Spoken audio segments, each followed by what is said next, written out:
Cards coverage can be found right here. WXOS HD1 East St. Louis, 101 ESPN.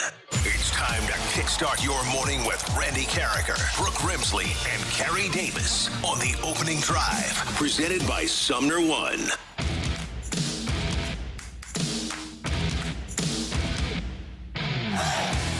Good morning, everyone, and welcome to the opening drive on 101 ESPN in St. Louis. It's 7 o'clock. Your time check brought to you by Clarkson Jewelers, an officially licensed Rolex jeweler. How about if we do traffic and weather together? Just the weather is fine. It's 24 degrees outside. Brooke Grimsley is here. Super Bowl champ Carey Davis is back. Welcome back. Thank you. You get a better round of applause than Sonny Gray got yesterday. And we're looking forward to a great day of radio here on 101 ESPN. How's everybody doing? Everybody good? I am doing well. Good. Refreshed and, You seem refreshed and ready and happy and smiling. ready to roll. I like that a lot. Yes. Good time in Denver, as we saw, Yes, and that we will talk about later. I'm excited to hear about I that. went to a few games in one day. It was pretty exciting. That's a lot of Booked fun. and busy. Doubleheaders like that are great. That was really fun. Yeah, it was really cool.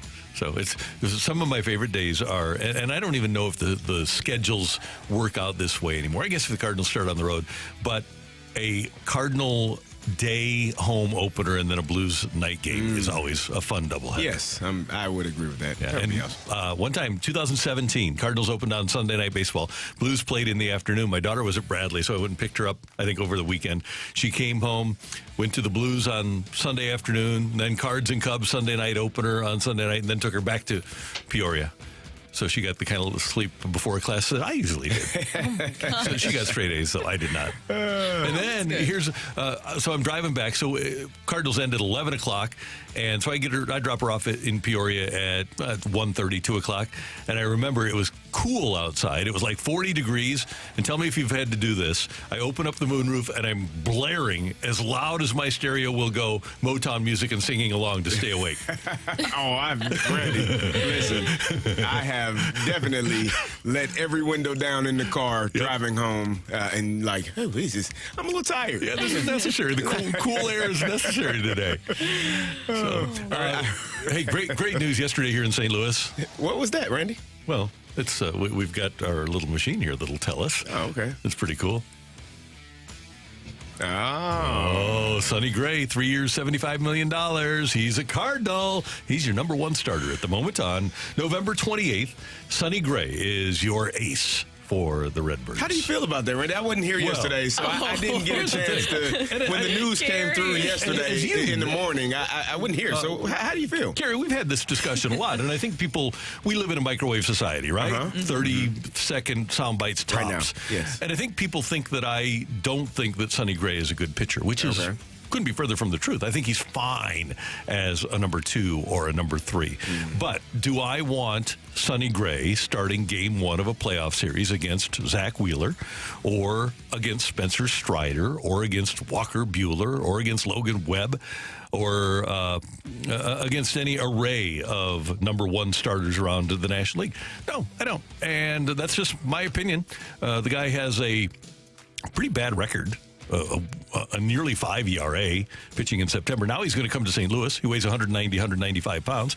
He's going to pitch through June, July, and August, and he's going to spend a lot of days and nights pitching in 100-degree temperatures. So I just don't think that he is the guy to be the number 1. Now, I have my preconceived notions of a number 1, too. I have the preconceived notion of the 6'6", 240-pound Chris Carpenter or the 6'4", 220-pound strapping Bob Gibson or the exceedingly one-tough Dominican Joaquin Andujar. That's my perception of a number 1. If the Cardinals and other fans want to believe that Sonny Gray is a number 1, I'm not going to try to convince you otherwise. I'm just telling you what my opinion is, and I think that I give the Cardinals credit. They said they were going to go get 3 starters, and they went and got 3 starters. And these are 3 serviceable guys. If they replicate their years that they had in 2023, the Cardinals will be in pretty good shape. My question is, can a starting rotation that averages 35 years of age, and a guy that's going to be 34, and a guy that's going to be 36, and a guy that's going to be 37, and Brooke and I talked about this yesterday, are they going to be better the next year than they were at 33, 35, and 36? I think that would be my main concern is the the age of the pitchers that they brought in, as you said, they are older gentlemen in the league. I mean, they're not in life, but just as professional athletes, when you get to a certain age, you start to decline. Sandy Koufax was retired for 4 years. that's how sports go. Yeah. So and that's that. By the way, I just want to make sure that he had been retired, Koufax, for only 2 years when he was at the age that Sonny Gray is right now. Well, yeah. So it's gonna. They did get guys that are gonna eat up innings. That's one of the issues that they had last year. They did get. I guess my concern would be, the swing and miss stuff that we talked about that this game is going to, because the banning of the shift, you don't have opportunities to have 3 infielders on one side of the field and really play the analytics. So how well will these starting pitchers be in that regard? Are they going to be able to strike guys out? Are they going to be able to, pitch to contact where our defense is? Those are the questions that are going to have to be answered. Yeah, by the way, I was right the first time. It was 4 years for Koufax. He retired at 30. Yeah, and the thing is, too, is that it was defensively. Hold on 1 second. I just mentioned Sonny Gray and Sandy Koufax in the same sentence. They're both major league pitchers. There you go. Proud of Okay, that. you're starting to turn around on this. Carey, he got a little emo yesterday. He was in his feels yesterday. He lost it a little bit. I saw a clip. Yeah. That was, it was just a snippet that was put together. It's my favorite Randy, I told you. It is. It's my favorite version of him, Fired up too. Randy. And I totally get all this. I think that, is it more isolating this? Is it more Sonny Gray is your concern about him slotting and being your ace of this starting rotation? Or is it more the rest of this rotation, the question marks surrounding it of, will Miles Mikolas be able to bounce back? Are you concerned about Lance Lynn and Kyle Gibson? Kyle Gibson is not exactly a strikeout guy, as you mentioned there. Is that the bigger concern that you have, the rest of the rotation, or is it that Sonny Gray might have to be the ace of this rotation? That's my concern, because I believe, and I've seen it happen time and time again, a staff falls in line behind their number one, behind their stopper. Sonny Gray, and I know people don't care about the win statistic, but he won 8 games last year. He was 8-8. But that's more on the team, right? But here's the thing. The guys that go 7 innings and allow 1 or no runs, team generally wins the game. And he, while he had a great ERA, is not a guy who comes out and gives you 7 innings where the bullpen only has to go 6 outs. He's just not that guy. And there, especially in today's game, there is a place for that. But is he a guy that, okay, when you have a losing streak where you say, okay, it's win day. Is Sonny Gray win day? He's going to have to be. So. I mean, when you there are some numbers that I found intriguing. Before Sonny Gray signed, I was, scouring the internet and saw some numbers. And so when you look at earned runs allowed for Major League Baseball last season, in the top 5, number 2, Lance Lynn. Number 3, Miles Mikolas. Number 5, Kyle Gibson. Top 5 in earned runs for 2023. Hits allowed for 2023. Number 1, Miles Mikolas. Number 4, Kyle Gibson. And number 5, Lance Lynn. Is that a concern for anyone? It is. Yeah. So then, are you falling more in line with it's the rest of the rotation that you're more concerned about? You got guys that are giving up that are giving up a lot of hits, that are having a lot of earned runs allowed. We saw that Lance Lynn led the majors in home runs allowed. Now, maybe it shifts being here, but Miles Mikolas was here. He gave up those hits and those earned runs. So that, to me, is the question. And so when you're talking about you need a stop, you need a guy to go out there and get you that win, Sonny Gray is going to have to be that guy. That's a lot of questions, a lot of pressure, a lot of things to be asked of him in this moment if the rest of the rotation performs just at the level that they did last year. I think they got better in terms of better pitchers, but those pitchers gave up a lot of hits and a lot of earned runs, and that is a big concern. And they're a year older, 35, 36, 37 years old. That, to me, should be more of the concern. Sonny Gray, second in Cy Young Award, that we can be excited about that, but the rest of the rotation, the Cardinals did something. The question will be that we have to see is, did they do enough? Here is Sonny Gray on becoming a member of our St. Louis Cardinals. Going into this thing, I wanted to be a Cardinal. That started probably a little over a year ago. It's a place that every time I've come here as a visitor, I've looked at the stadium and I've said, wow, this place is incredible. I looked around the seats and I've seen the fans, and the fans continue to show up and they support this team. And then you talk around the league and you talk around different guys who have been all over the place, and everybody raves about St. Louis, the Cardinals, the fans, how the fans support you, how the fans are hard on you, how the fans expect you to win, expect greatness, which is something that, as a player, as a competitor, that's something that you want. I liked Sonny Gray's press conference a lot. I want to make it clear, I like Sonny Gray a lot. One, he's a Middle Tennessee guy, so you know how I'm going to root for that. He played for the Smyrna Bulldogs growing up. I was an Oakland High School Patriot. They're about 15 minutes away from each other, rivals. I didn't get to see him pitch in high school. He's older than me, but I did love watching him at Vandy. This kind of seems like it was going to be inevitable for Sonny Gray to become a St. Louis Cardinal, right? I don't know what it is about Vandy baseball players, Vandy boys, as they call them, and Cardinals, where it just seems like they have like very similar players, which I know that there's a huge difference between college and obviously Major League Baseball, but it just makes a lot of sense. And even John Mozeliak mentioned at the press conference yesterday that he has really been keeping an eye on Sonny Gray for a long time. And Sonny made it clear he wanted to be here. That seems to be the ongoing theme, right? Lance Lynn wanted to be here. Kyle Gibson wanted to be here. Sonny Gray wanted to be here. And just reading the tea leaves of what Mozeliak was talking about yesterday, it seems like they really just wanted to find security and stability, get guys who really wanted to be here, get that secured before the winter meetings that you have coming up, and maybe, hopefully, there could be another trade on the horizon, because there's also reports, if you guys saw yesterday, that the Cardinals could be shopping Steven Matz.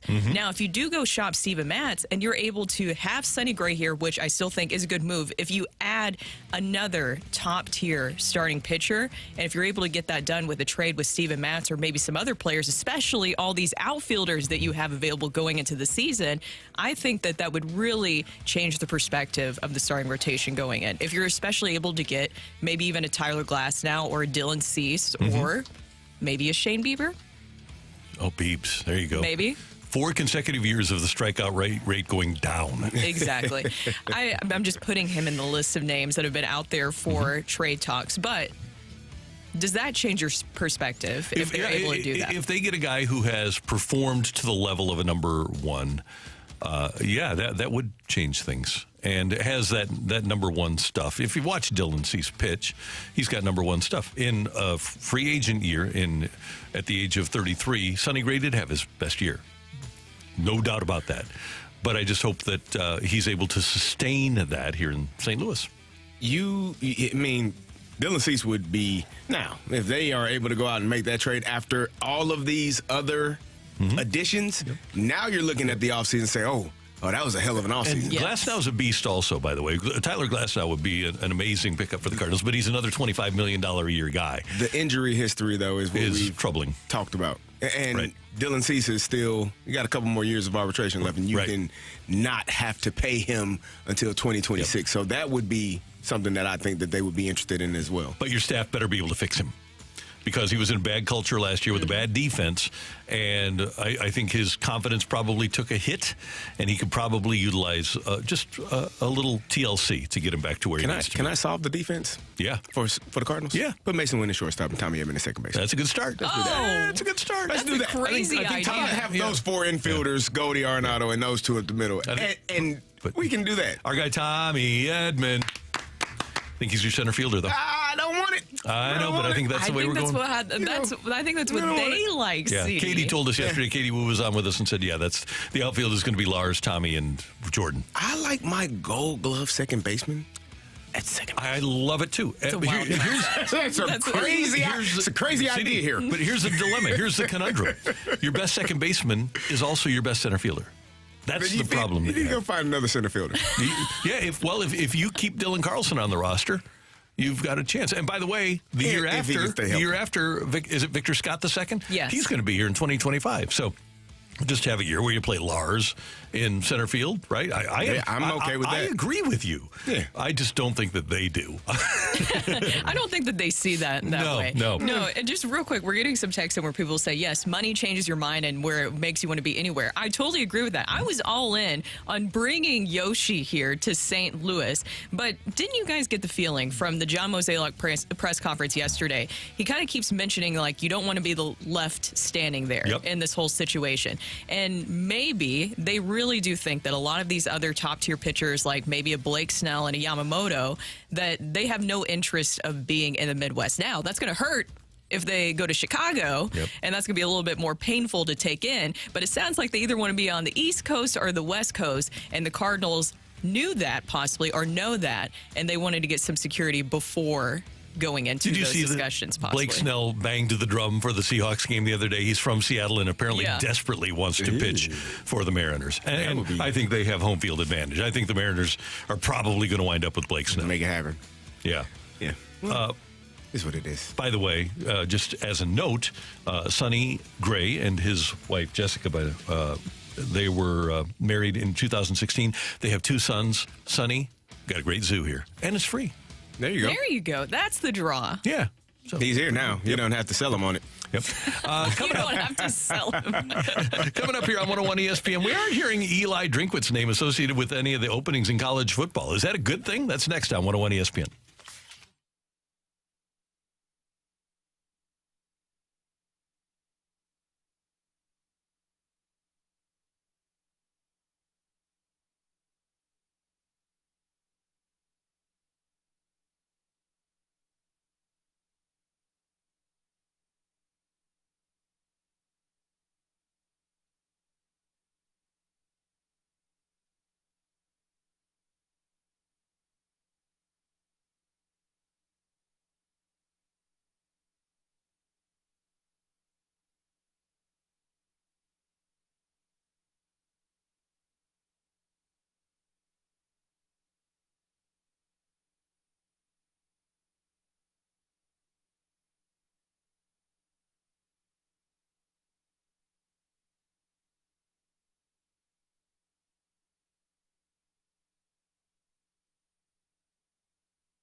Hey, there's a lot going on. You have open enrollment for your insurance, and you need to have insurance. And that's why I tell you about my friend, my Parkway North classmate, Jordan Krugman, who's the health insurance guy. He specializes in finding the right insurance plan for the right people and saving you lots of money. A business owner here in town with a retail store and 6 employees reached out to Jordan recently, and he's now saving $19,000 per year with a restructured health plan. Now, you don't want to go to healthcare.gov. Those plans are costly and restrictive. If you go to thehealthinsuranceguy.net, Jordan is going to help you out. He's going to make a complicated topic very easy with no broker fees, no hidden charges. He even has some plans with 0 deductible. Meet him in his office in South County. You can talk to him on the phone. You can meet him in a Zoom meeting. And don't forget, open enrollment for Medicare is open through December 7th. So if you are a Medicare person, you want to get on top of that right now. But the key is to let Jordan save you, your family, and your business money. Contact Jordan Krugman, my buddy, the health insurance guy at thehealthinsuranceguy.net. His cell phone number, 314-602-4055, 314-602-4055. He can save you a ton of money on insurance. Get in touch with thehealthinsuranceguy.net.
from the Car Shield studio, this is the opening drive on 101 ESPN. A bunch of fighters, a bunch of guys that believed in each other, a bunch of guys that believed in the brotherhood, and they believed that fighting for each other and working for each other and putting your ego aside and fighting for a team. And I think it means teams can still win. It's not going to be about the individual player. It's what football's all about. It's about the best team. That's Mizzou head coach Eli Drinkwitz after Mizzou had just hammered Arkansas 48-14 Friday and finished a 10-win regular season, which is pretty darn good when you look at where Mizzou has been. And we tend to look at Mizzou and think of them as underachieving at times, I think because primarily of the Barry Odom era. But if you look at the last decade relative to the rest of the SEC, Mizzou's actually had a pretty good run. 3 10-win seasons, more than Tennessee, more than Arkansas, more than Texas A&M combined. As many as more than Ole Miss, as many as LSU. Missouri's 10-win regular season total over the last decade has been right there with, aside from Georgia and Alabama, the best in the SEC.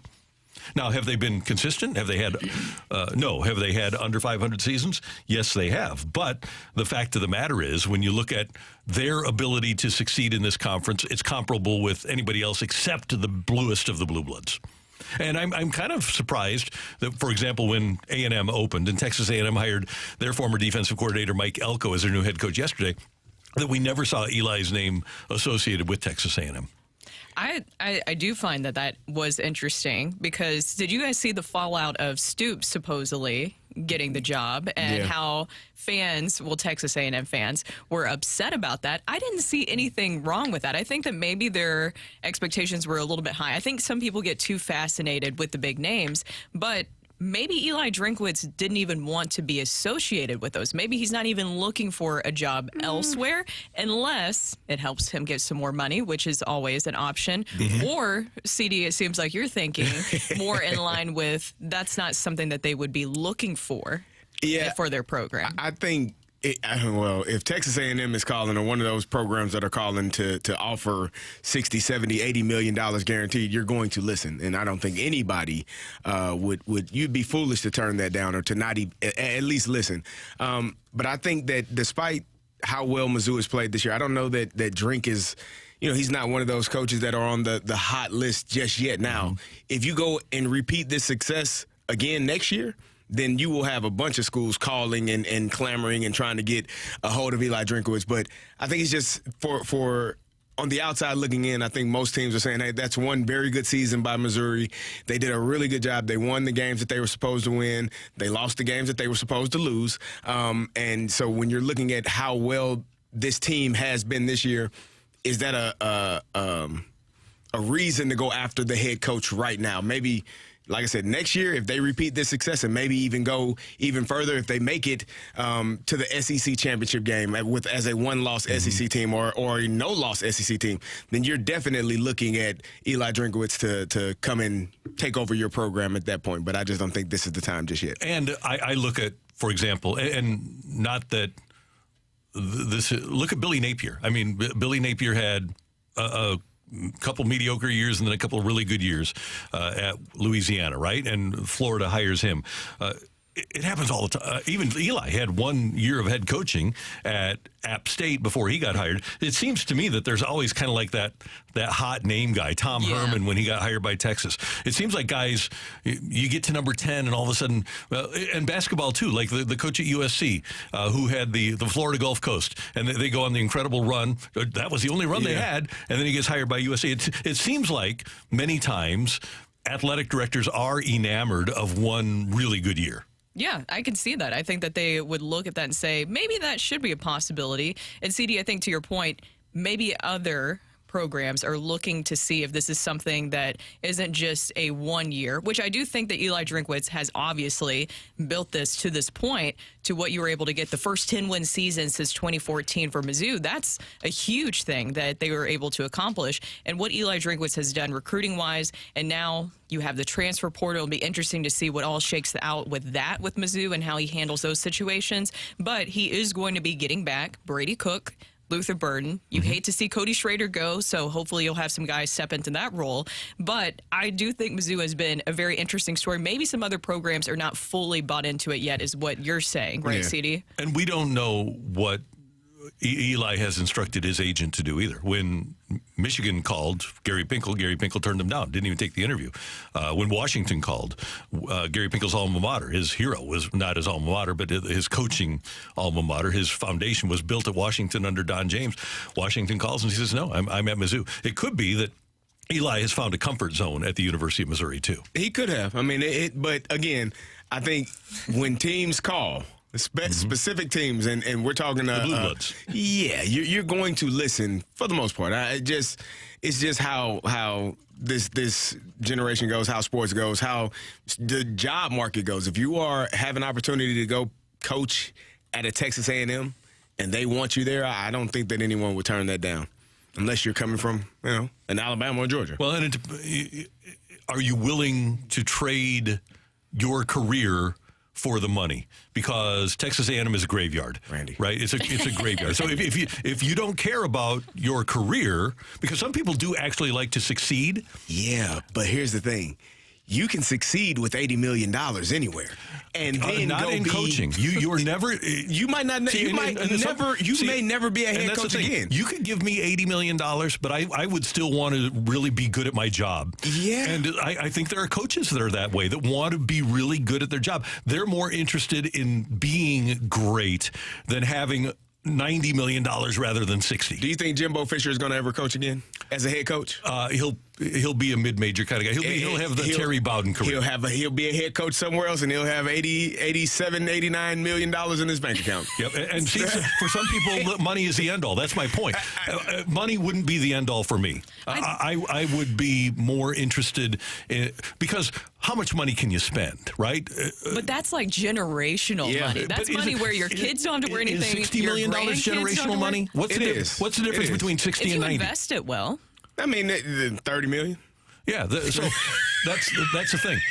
A boat and a yacht. Yeah. It's a difference between a boat and a yacht. Yeah, and that's really cool.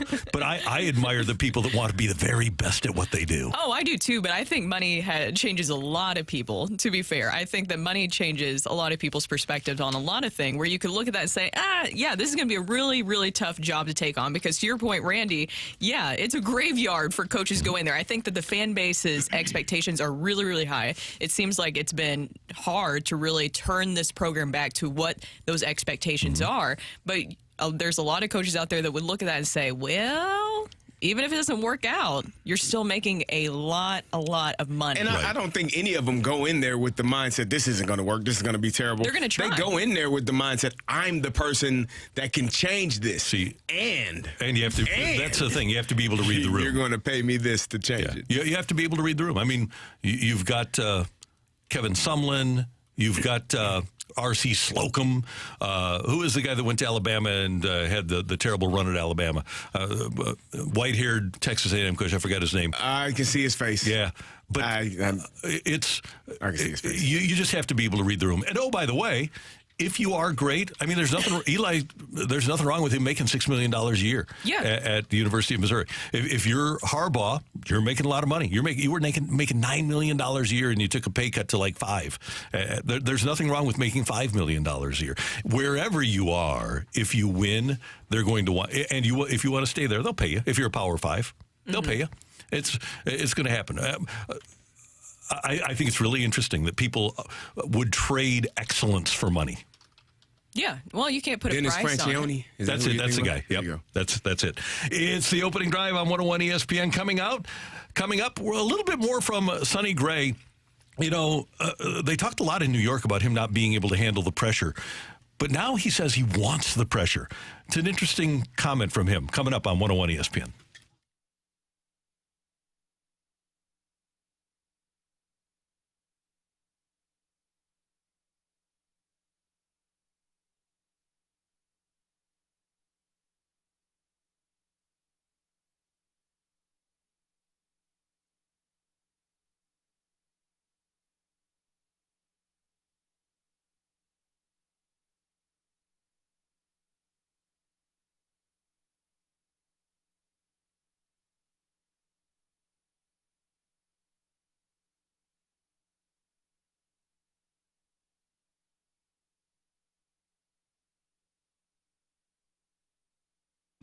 6:30. Okay.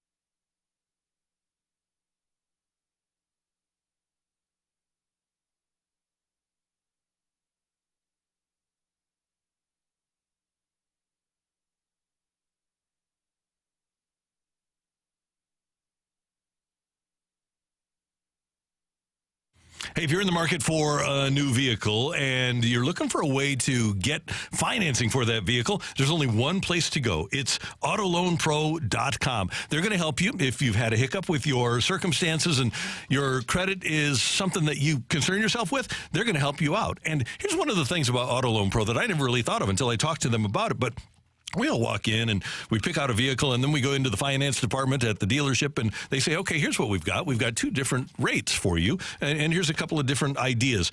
At Auto Loan Pro, they are working with over 50 lenders to help you get the very best financing. So you're going to find and get the best deal on your financing and the lowest payment on your financing when you go to Auto Loan Pro. They're going to work really hard to make sure that you get a great deal. And they know that anyone can sell you a car, but it takes a pro to do it right. Cars are expensive now. $50,000, $60,000, $70,000, $80,000. You want the best deal for your financing. Go to autoloanpro.com.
This is Tyler Tucker, and today is Blues Game Day on 101 ESPN. Blues Game Day is presented by SSM Health Orthopedics, your nationally recognized team for knee and shoulder pain relief. 101 ESPN Sports Center.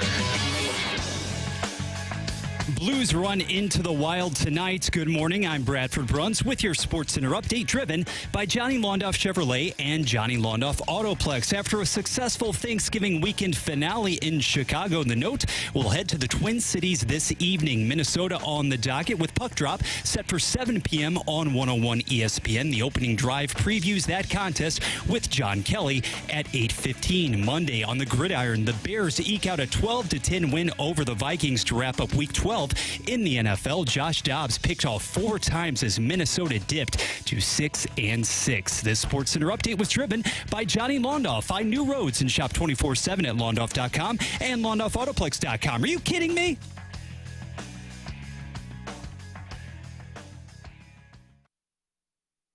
Oh, 1, 2, 3, 4.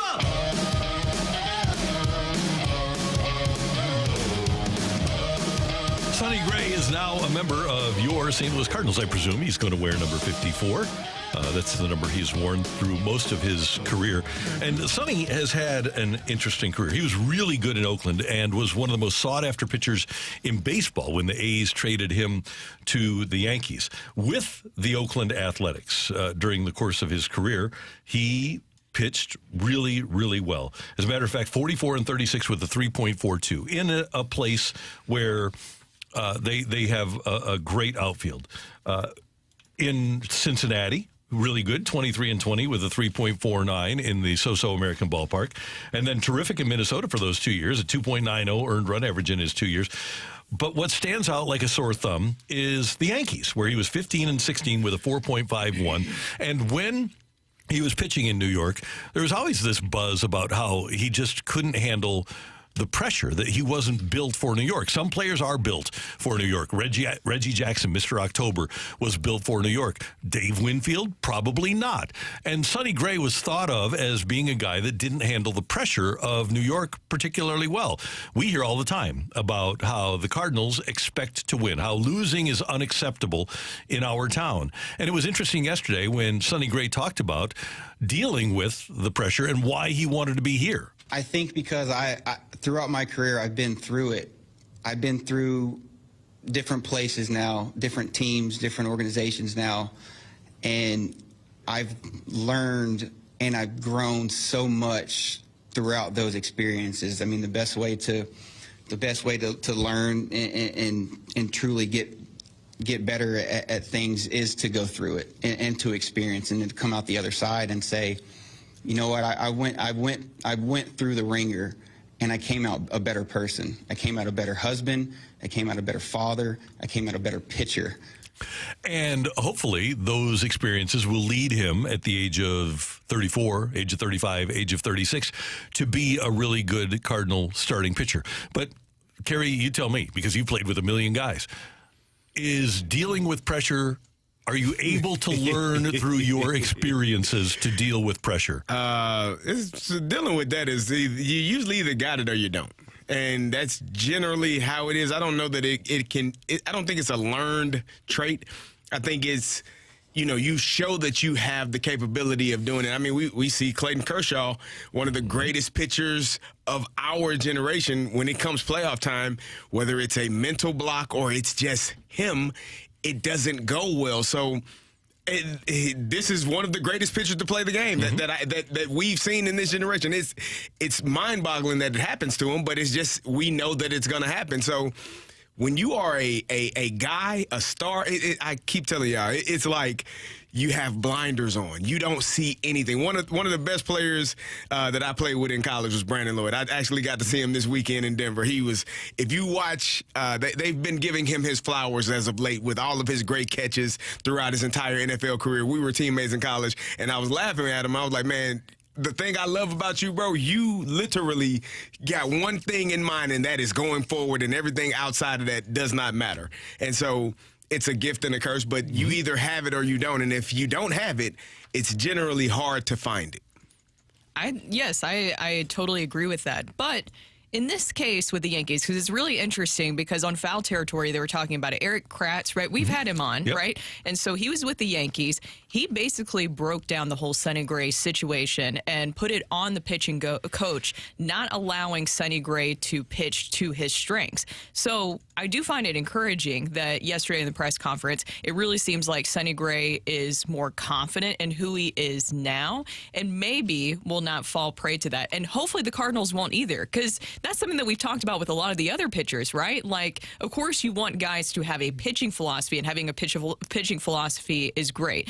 They talked about they want to get more swing and miss guys this offseason, and they're trying to implement that. But also just allowing the pitcher to do what they need to do, the thing that got them here in the first place. It seemed like Eric Kratz kind of really put it on the pitching coach for putting Sonny Gray in a situation where he wasn't allowed to just pitch to his strengths and was trying to change him, essentially. Well, hopefully he'll be able to maintain that. And, oh, by the way, he has pitched better since he left New York. And he talked about how Cincinnati really straightened him out. But his last year in New York, 4.90 earned run average. But since then, 2.87, 3.70, 4.19 his last year at Cincy. But then the last 2 years, 3.08 and 2.79. So he's been very effective. And, by the way, in terms of him being an innings eater in the last decade, and I think that's a reasonable sample size, 10 seasons, pretty reasonable sample size. He's thrown more than 162 innings on 2 occasions. This past season, free agent coming up year. That's a year that many players pitch or play very well in. How does that happen? I don't know. That's intriguing. And then he did throw 175 for the Reds in 2019. So in the last decade, he's thrown more than 162 innings twice. And otherwise, you're looking at in 2017 with the A's, he threw 90, actually total, 162 that year with those two teams. 130 with the Yankees, 175 with Cincy, 56 in the COVID year, 135, 119, and then last year, of course, 184. So he hasn't been Cy Young in terms of giving you a lot of length in games. Does it make you feel a little bit better now, though, hearing about the Eric Kratz and his feelings on that? Or does it concern you because, of course, New York is a different kind of pressure, right? That is a different animal. And people around the team, that is a very valid excuse. But people around the team say he just didn't handle it well. And a lot of guys don't. No. And maybe he hopefully learned something from that. And that's what I at least took as maybe a good sign of that.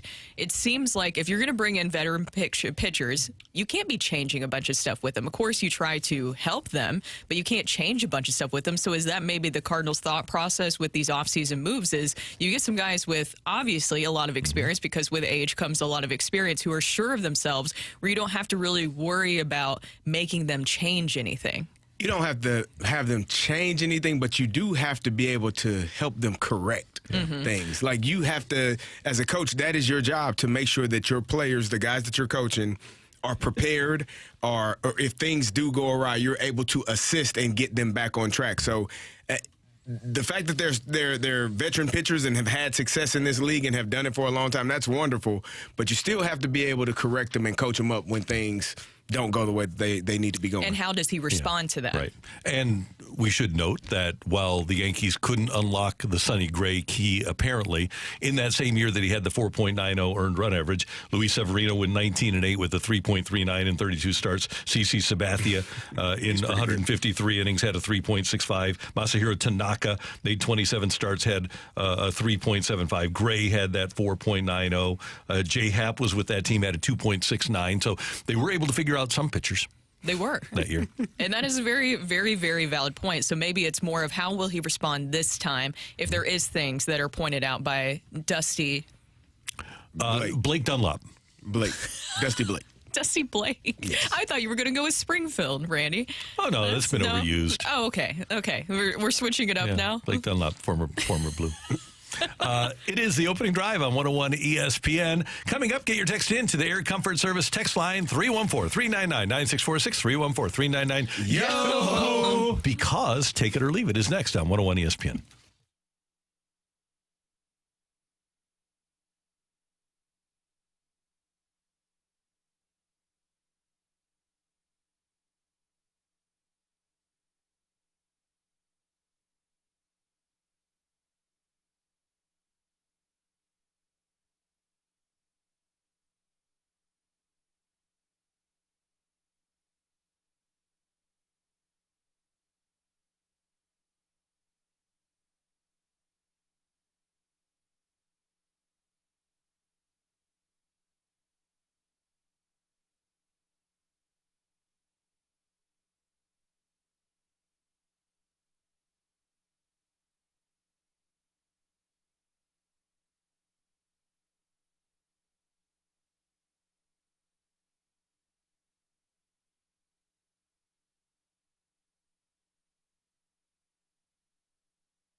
Hey, I want you to know about Fenton Bar and Grill. If you're looking for a great happy hour this afternoon from 2 to 5, well, you can get 6 appetizers, and they're all $6 each. Mini tacos, and they're delicious. Fenton Bar and Grill fried dill pickles. They've got breaded spicy cheese curds. Those are delicious. Plus, breaded portobello mushroom strips, pretzel bites, and fried green beans, all at the Fenton Bar and Grill. And not only is the happy hour fun because the food is cheap and the drinks are great, but you just have such a great group of people that you're going to be hanging out with.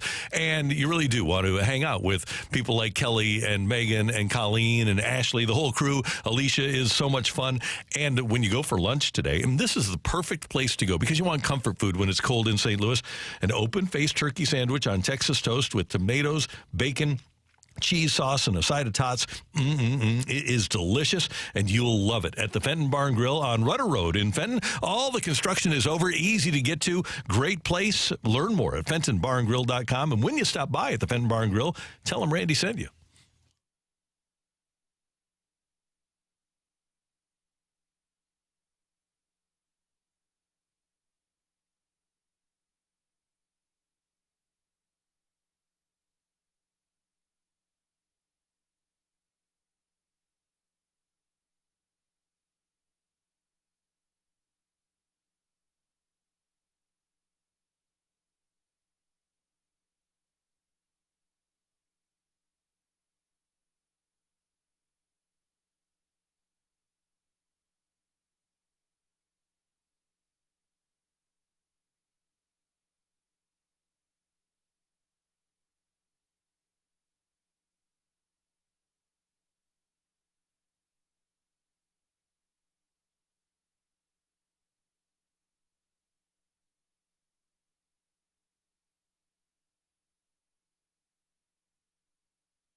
jersey is Jamie Rivers giving away this week? This week's Jamie's Jersey giveaway is your chance to win a signed Robert Thomas number 18 Blues jersey. Get entered to win that jersey autographed by the Blues Robert Thomas now, either at 101ESPN.com or on your 101 mobile app, courtesy of Twin Peaks. Eats, drinks, scenic views. Live from the Car Shield studio, this is the opening drive on 101 ESPN. It's time for Take It or Leave It. Want to say something? Put it out there. If you like it, you can take it. If you don't, send it right back. Get your text into 314-399-9646 and give us your Take It or Leave It. Brought to you by Gloria Lou Realty. Visit GloriaHasTheBuyers.com and start packing. That's my final offer. Take it or leave it.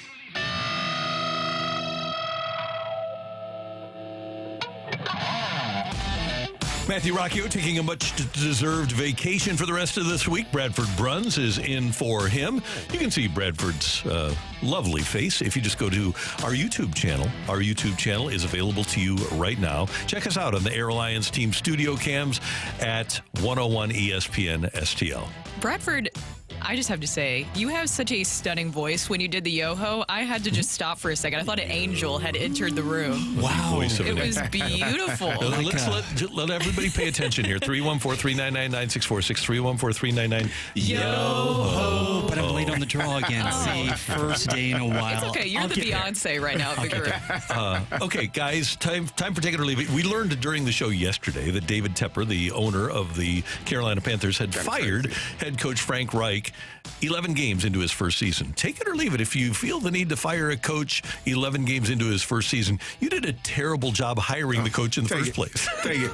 I'm going to take that. Take it. Yeah. I don't know. And listen, that was... We saw this, the writing on the wall, about a month and a half ago when Frank Reich was talking about, these meetings aren't fun. Yeah. And we got them every day, and it ain't fun. And the quarterback, and you saw the writing on the wall. You saw this about to take place, and they didn't make it to the end of the season. It was, I'm sure Frank Reich is probably like, I'm okay with it. Yeah, he seemed like it. I'm okay with being out of here. It's not a problem. Speaking of football, we saw the game last night. The wonderful Chicago Bears kicking 4 field goals and leading themselves to a victory against the hapless Minnesota Vikings, scoring only 10 points themselves. 559 yards of total offense between the two clubs. Normally, that's just one good offensive day for a really good football team. But between the two teams, take it or leave it, the Vikings and the Bears tried to set football back 30 years last night. Yeah, I'll take it. I'm going to take it. God. That was painful. Now, at least the Vikings have an excuse. What's the excuse? Joshua Their quarterback is hurt. Actually, their 1 and 2 quarterbacks are hurt. He was playing. He threw 4 picks. Now, a couple of them got tipped. 2 words for you, buddy. Mason Rudolph. No. I thought it was Saturday again, and we were watching the Big Ten, not involving Illinois, mind you. Illinois it was and Iowa, Wisconsin all over Illinois again. and Iowa, it was 13-10. It's just, wake me up when it's over. If Minnesota has Jefferson and Cousins, do they score a few more points? Yeah, no question. Okay. No question. But yeah, Chicago is just bad. Chicago is bad. There's another one, Eberflus. How does he survive? I can't imagine that he would. Justin Fields fumbled twice. 2 terrible fumbles. It's just okay. Here's my thing. bad football. Question: Harbaugh takes over at Chicago, takes over the Bears. Mm-hmm. Does he try to salvage Fields, or does he use the first or fourth pick on a quarterback? You know what? I think he would probably try to salvage what Fields had. I mean, playing the position as he has, he's coached a quarterback who is comparable in Colin Kaepernick. You probably run some of those similar schemes that you had with Colin, and you build around Justin Fields. He needs a lot of help. Yes. Now, Justin got to be better because it ain't good enough. Right. But build around him, get your defense together, get some more offensive linemen. Yeah, get some big guys on both sides of the ball. Figure out how to protect this quarterback, but also figure out how to keep him from turning the ball over. Can I make one other quick point? Mm-hmm. Should anybody who trades Roquan Smith be really questioned heavily? You probably. I mean, you probably should have paid him. Yeah. Yeah. I think so. Probably should have just paid him. That game should have been illegal last night. It feels like the the NFL is cursed Yeah, this poor Joe year. and Troy. I feel so bad for Joe. We have to check on him today. So take it or leave it, guys. I'm going to drop a little Sonny Gray fact for you. Ooh, Sonny. Ready? Are you excited about this? Sonny Gray's nickname is Pickles. Take it or leave it. We need to change that. I'll take that, yeah. And here's the thing. So you might be wondering, so why is it Pickles, Brooke? It's because he likes pickles. Oh, that's good. So that's why he's called Pickles. Bad timing because Wayno makes pickles. Oh, I'm sure Wayno will send him some pickles. I hope he does. From his garden. I don't think, Pickles, a nickname is not a doesn't name you're sound supposed scary. to like. Why not have to be scary? I want it to be intimidating. I told you my nickname when I got to college was Burger. Yeah. They said I was a burger away from playing offensive line. You're not supposed to like your nickname, people. No. It's kind of how it goes. I think I told you guys about in high school, we had a high school football player. His nickname was Cankles, and I never knew his real name because everybody just called him Cankles. Oh, wonderful. And he had See? Cankles. Yeah, that's It great. was endearing. He was an O-lineman. endearment, Yes. Yeah. My favorite all time is BT's minor league teammate, Coleslaw. Why? Because nobody really likes coleslaw. I had a teammate we called Good Look. Because coach was like, good look. And say his last name, good look. All right, Bradford, what do we got on the old text line? The 314 is so optimistic this morning, guys. Take it or leave it. Only 2 Cardinals starting hurlers actually post winning records next season. Oh, I'm going to leave that. I'm gonna leave Only that. 2 Yeah. post Leave. winning records in 2024. Winning records, not innings. Winning records. You think it's going to be more, Randy? Well, yeah. I'm going to say that they do have 3 guys with winning records. Not, like we're talking 11-9, 10-8 kind of stuff. But yeah, Sonny Gray. I could see Sonny Gray going 9-8. I could see Gibby going 11-9 again. I could see Lance Lynn. How many games are we? 10 is the qualification, or is there a number? 10 games started. Yeah, let's make that because they didn't have they had Dakota Hudson. Still looking. Jack Flaherty. Yeah. We had 2 last year. How many did Miles finish with last year? Hold on. Miles games, he finished 9-13 in 35 starts. Yeah, they'll have 3. They had 2 guys last year. Oh, can I give you an extra, by the way? Bonus. Take it or leave it. They jerk around to Zach Thompson again, and he starts the season in the bullpen. Oh, man. Oh, no. Please leave that. You have to leave that. Okay. There's no way they're going to do that, right? So, Brooke, you've got the $11 million Mats. You've got Michaelis, who they are possibly shopping around. Yeah, but who's going to take him? Somebody, maybe. I Cardinals don't know. would have to pay a salary, right? That's a fair question, considering they also tried to shop around Dakota Hudson, and that didn't work out. Right, exactly. So, presuming they don't trade Steven Matz, Michaelis, Lynn, Gibson, Gray, I think all of those guys are starting. If I was Zach Thompson, I'd burn everything up. Yep, I think I would too. If they did that to me again. Because Mosaic even admitted they shouldn't have done that. That was one of the reasons that he said, well, we don't really need to have 3 starters because Zach was so good down the stretch. They had 6. Yeah, maybe they'll have more than that now. Let's swing it to the offense. Take it or leave it. Tyler O'Neill will be on the opening day roster. And Randy, do you know when this text actually originated? When? Well, about a week back. Okay. I'm going to say, I'm going to leave it. I see it. I like it, Bradford. I love it. Excuse me. Well played, sir. I am going to leave that. I am going to say that somebody is going to take Tyler O'Neill off their hands. And I want to give the Cardinals credit here, okay? Okay. You don't tender a contract to Tyler O'Neill unless you have somebody prepared to take him. Yes. 100%. I was really surprised that he wasn't on that non-tender. I was too. Because I don't think there's a lot of affinity between the 2 sides. No, you don't say. You don't say. Because what did Ollie say towards the end of the season about weeding out? Yeah, the guys that are in it for themselves. Yeah. I mean, this was a guy that didn't even show up at the ballpark for a huge part of the time he was hurt. Nobody knew where he was. It was unbelievable. It's hard to get in the car when your back is sore, Randy. Oh, yeah, but he didn't have it that long. How long had that? About a week back. Okay. No. I'm proud. Kind of. Bradford, you did this. Bradford, you give us one more. And yes, we will go non-baseball with this one, also from the 636. Take it or leave it, guys, one way or another. The next Blues captain to hoist the cup is already on this roster. Take it. Ooh. Mm-hmm. Oh, it's hard winning the Stanley Cup. Bobby Tommy. Oh, it's going to be Bobby Tommy. Yep. CD. Yeah. He's going to be their captain. Think he's going to be the next captain? Yeah. 100%. I agree with that, but it is really, really hard to win the Stanley Cup. Right? It's kind of hard. Kind of. It's really hard. It's really hard. Yeah, but when you have Doug Armstrong as your president of baseball operations, if take it or leave it, if Mo moves Mats, he moves into Doug Armstrong territory. What? He moves it. So that would be impressive, and we love Steven Matz. We love Steve. We do. He's a friend of the show. I'm trying to find the next captain on this roster. It's going to be Thomas, Bobby man. Tommy. It will be. I don't think so. He wears the A. Yeah, One of the guys that wears the A. The Pobo, when he signed him to the contract, said he's going to be the captain of the team. I mean, what more do you need? The people say a lot of things, Randy. People say a lot Doug of Armstrong things. doesn't lie to us. No, I don't think he's lying. I think, I don't think he lied when he said that that's his vision. Mm-hmm. But sometimes people don't, that their trajectory doesn't go in that way. Could be. That could be. I don't know. That could happen. Thank you, Bradford. And thank you very much for your texts. We do appreciate them. Coming up, do the Cardinals need to do more? They told us they were going to do something, and they did it. But do they need to do more? That's next on 101 ESPN.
This is the opening drive on 101 ESPN. Brought to you by Sumner One. A fresh perspective on the day's top stories. It's the opening drive's fresh take.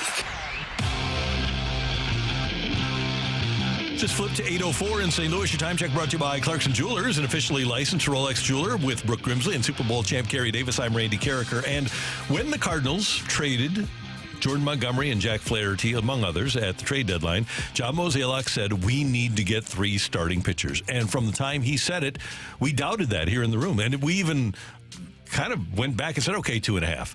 Well, the Cardinals did have acquired 3 starting pitchers, 3 guys that last year were 180 inning guys that performed at a highly professional level. So the Cardinals didn't string us along. They didn't sell us a bill of goods. Congratulations to the Cardinals and to John Mozeliak and Gersh and everybody who made these deals, because nobody else to this point on November 28th has added 3 starting pitchers. So the Cardinals early on in the process have done what they told us they were going to do. So we need to give them credit for that. And I do. I like innings guys. I like the depth that they've added. I hope these guys are around in October. But I think one of the problems that we've run into in baseball, and it's changed over the years, is because teams take so many pitches, we don't have enough pitches. It's not pitchers, it's pitches. So you can have a guy, for example, you've got so many people. Jordan Montgomery is one. Gives you 5 innings, throws 100 pitches, right? So you need more pitches out of your bullpen. There's no more efficiency because there's so much swing and miss. So I give the Cardinals credit for getting guys that have given innings in the past, and hopefully philosophically they will let these guys go and let Lynn, Gibson, Gray, give them more than 5 or 5 1/3 or 5 2/3. Hey, Lance Lynn can throw 130 pitches. Let him do it. Yeah. He's a hoss. I agree. And that's what you wanted, right? Is that you wanted innings eaters. But, and maybe this is just my own personal feelings about this, but I think in a vacuum, the Gray signing, it makes a lot of sense, right? We kind of felt like Sonny Gray would be a fit for the Cardinals. This makes sense. But I think it's just the other signings prior, which has really kind of made this feel like this isn't complete, or not exactly the starting rotation that you were kind of hoping for this offseason going to next season. And maybe they're not going to be completely done here, because I think that personally, after a season like you just had, I was hoping for a response of maybe a little bit something different than their approach in off seasons past. Maybe something that wasn't exactly the safe or the predictable moves for the Cardinals to make, but something that would be rejuvenating. And nothing against Sonny Gray, Lance Lynn, or Kyle Gibson, but these aren't the splashiest of signings, right? Out of all of the guys who are available out there. And the true number ones that are affordable for the Cardinals would be in the trade market. And John Mozeliak was asked yesterday if these 3 signings change the Cardinals' approach as they head to Nashville for baseball's winter meetings. Well, nothing's really changed in the sense that we certainly feel like we have accomplished something for our rotation. Now I think we really need to sort of look at what trade options there might be out there and how we can maybe arbitrage that to improve the club. So, like I said, today's a great day for us. We feel really good about what's happened over the last 10 days. But we also know there's still 2 months left in the off season, and what we really want to do is just not close any doors, not recognize or acknowledge there could be other opportunities. And so that's really what we want to approach the next 2 months as. So, what might happen next week in winter meetings is still TBD, but we certainly feel a lot better about our club today than we did 2 months ago. And that's the thing, is that hopefully, when I was talking about this doesn't feel like the splashiest of moves when it comes to free agent signings, it's not the most maybe rejuvenating where you're like, okay, 91 last season, what's the response going to be? Oh, it kind of feels the same, where you're more safety rather than splashy, which safety is very important. I get that, especially if you don't know if you're going to be able to outbid other teams who are trying to get those guys like Snell or Yamamoto. But they still have a chance now, and this is what I'm holding out hope for. They have a chance now to make that splashy move, to make that move that where you feel like, okay, now this is a starting rotation I feel really comfortable with going into next season via a trade. They could possibly do that. And I mentioned this earlier. There is some reports out there that they are trying to shop Steven Matz. But as you guys mentioned, who would want Steven Matz? I do think the Cardinals maybe saw some value in him coming out of the pen. There was some flashes of him doing well, but injuries have been a big issue with him. I think a dream trade in this scenario would be maybe figuring out something with Tyler Glasnow. Maybe. say if you were able to package Steven Matz with some other guys, because obviously just Steven Matz wouldn't be enough to really move the needle here. But the Rays aren't going to. They don't spend money. They're not going to pay Tyler Glasnow the $25 million. Well, and that's the thing. If you're the Cardinals, you'd have to pay the $25 million, and then you'd probably have to pay a good portion of Matz's $11 as well. And he's got 2 years left, so $22 million over the next 2 years. I would guess the Cardinals would probably have to pay 14 of that. So he would make $4 million a year in Tampa, something like that. So that would be. Unless Tampa says, "Oh, we can fix Steven Matz," because they've been known to do that. I wonder if that's something that they would be interested in. But obviously, they're interested in youth as well. Yeah, I think the Cardinals have done a solid job. I don't know that we should have ever expected them to be in the market to pay or overpay. For some of the pitchers that are out there still, but they've done a solid job. And I think if you are able to now complete a trade for one of those 1/8 type of pitchers, those names that we've been talking about all offseason and up until this point, then I think you will say that the Cardinals did an outstanding job, because what they needed to correct was the starting pitching. And what they've done, people will say, well, they haven't addressed the bullpen. They have not. But if you have some of these guys that are in a starting pitching role that have had success as starting pitchers, those guys could be in the bullpen, and those guys can eat up innings and be your long relief guys, be guys that can take up some of the space that they have missed. I think Steven Matz did an outstanding job when he was moved to the bullpen, and that's what got him back into the starting rotation. So it's not out of the realm of thinking that some of these guys that they have SP next to their name can soon be RP, relief pitchers, and be in that bullpen and help bolster that group as well. So, I think they've done a pretty good job so far. And if you're able to make another trade or make a trade for a 1A, then you will say they've done an outstanding job this offseason. As an aside, I want to correct something that I said about Lance Lynn. Because he actually has been very efficient and hasn't needed to give a ton of pitches. He went 6 innings or more 16 times this past season. In those games, 6 innings, 98 pitches, 6 1/3, 103, 6 2/3, 103, 7 innings, 97 pitches, 6 innings, 100, 6 innings, 104, 7 innings, 114. That was his season high for pitches in a game. He also went 6 innings and threw 105. He went 7 and threw 102. He went 6 2/3 through 100. 7 innings, he went 93 pitches. 6 innings, 96 pitches. Another 7-inning outing where he only threw 87. And then a 94-pitch 6-inning outing, 7 innings and 111 pitches. That's when he got to the Dodgers. And then he also had 6 innings in his last 2 starts where he threw 99 and 85. So he's not a guy that has had to throw 120 pitches to get through 6 innings. So that's actually efficiency that fits he and the Cardinals very well. If Ollie is willing to let him go 100, which he is, then he can give you 6 innings on a regular basis, which would be nice. Yeah, it just still feels, though, like they need a front of the rotation arm. They really do. And I think that would make everybody feel a little bit more comfortable, because I think the fear now is that the Cardinals will be done. I know that Mozeliak mentioned in the press conference yesterday they are not done, and that they, as you played that sound there, they're going to look at some trade possibilities. But I think the fear is that, okay, this will be it for the Cardinals, and this will be the starting rotation that you'll be going into in the season. And yes, will it be enough? Is it better than last season's starting rotation going into the season? I think so. I think so, too. Yeah. But will it be enough to be sustainable and possibly, when you're looking at October and making a playoff run, is this the starting rotation you would want to still have? No, Okay. Because of the front of the rotation guy. Exactly. And I just want to, because I'm just so enamored of this, I just want to take you through the May through the summer of Dylan Cease in 2022. Okay, these are his earned runs allowed. Starting on May 29th through the summer, 0, 0, 0, 0, 0, 1, 1, 1, 0, 0, 0, 1, 1, and then he allowed 3 runs on August 16th.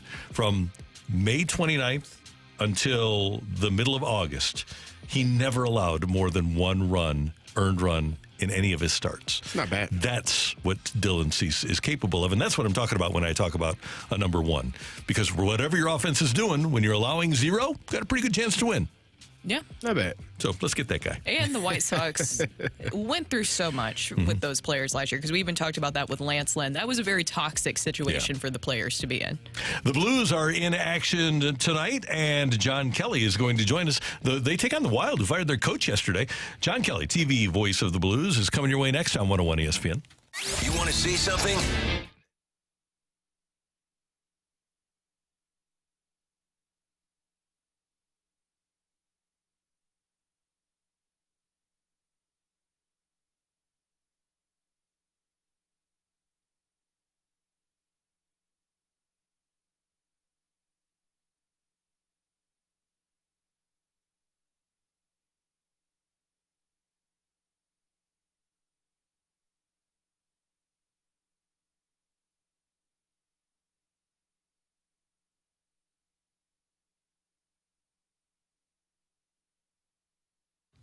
Hey, if you are thinking about selling your home, there's only really one person in town to call, and that's my friend Gloria Liu at Your Home Sold Guaranteed Realty. Why, Randy, do you say there's only one person to call? Because Gloria's name is her promise, and she will sell your home, and that's guaranteed. Your Home Sold Guaranteed Realty, because Gloria's mastered the home selling promise by guaranteeing upfront and in writing to sell your home at your agreed to price and time frame, or she'll buy it herself. That's guaranteed. Gloria has solutions for you and every other type of home seller. For those of you who want a fast sale with no hassles, Gloria can pull that off. A 24-hour cash offer solution is a great option to consider, where you have no showings and no costly repairs, and you pick the closing date. You always get the highest cash offer bid from Gloria's database of buyers in what she calls her cash offer bid box. She's already got buyers for your home. So call Gloria Liu. She's the best in the business. 314-325-6888, 314-325-6888, or visit GloriaHasTheBuyers.com.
With Brooke Grimsley and Super Bowl champ Carey Davis, I'm Randy Carricker. The Blues in action tonight. They take on the Minnesota Wild in the Twin Cities.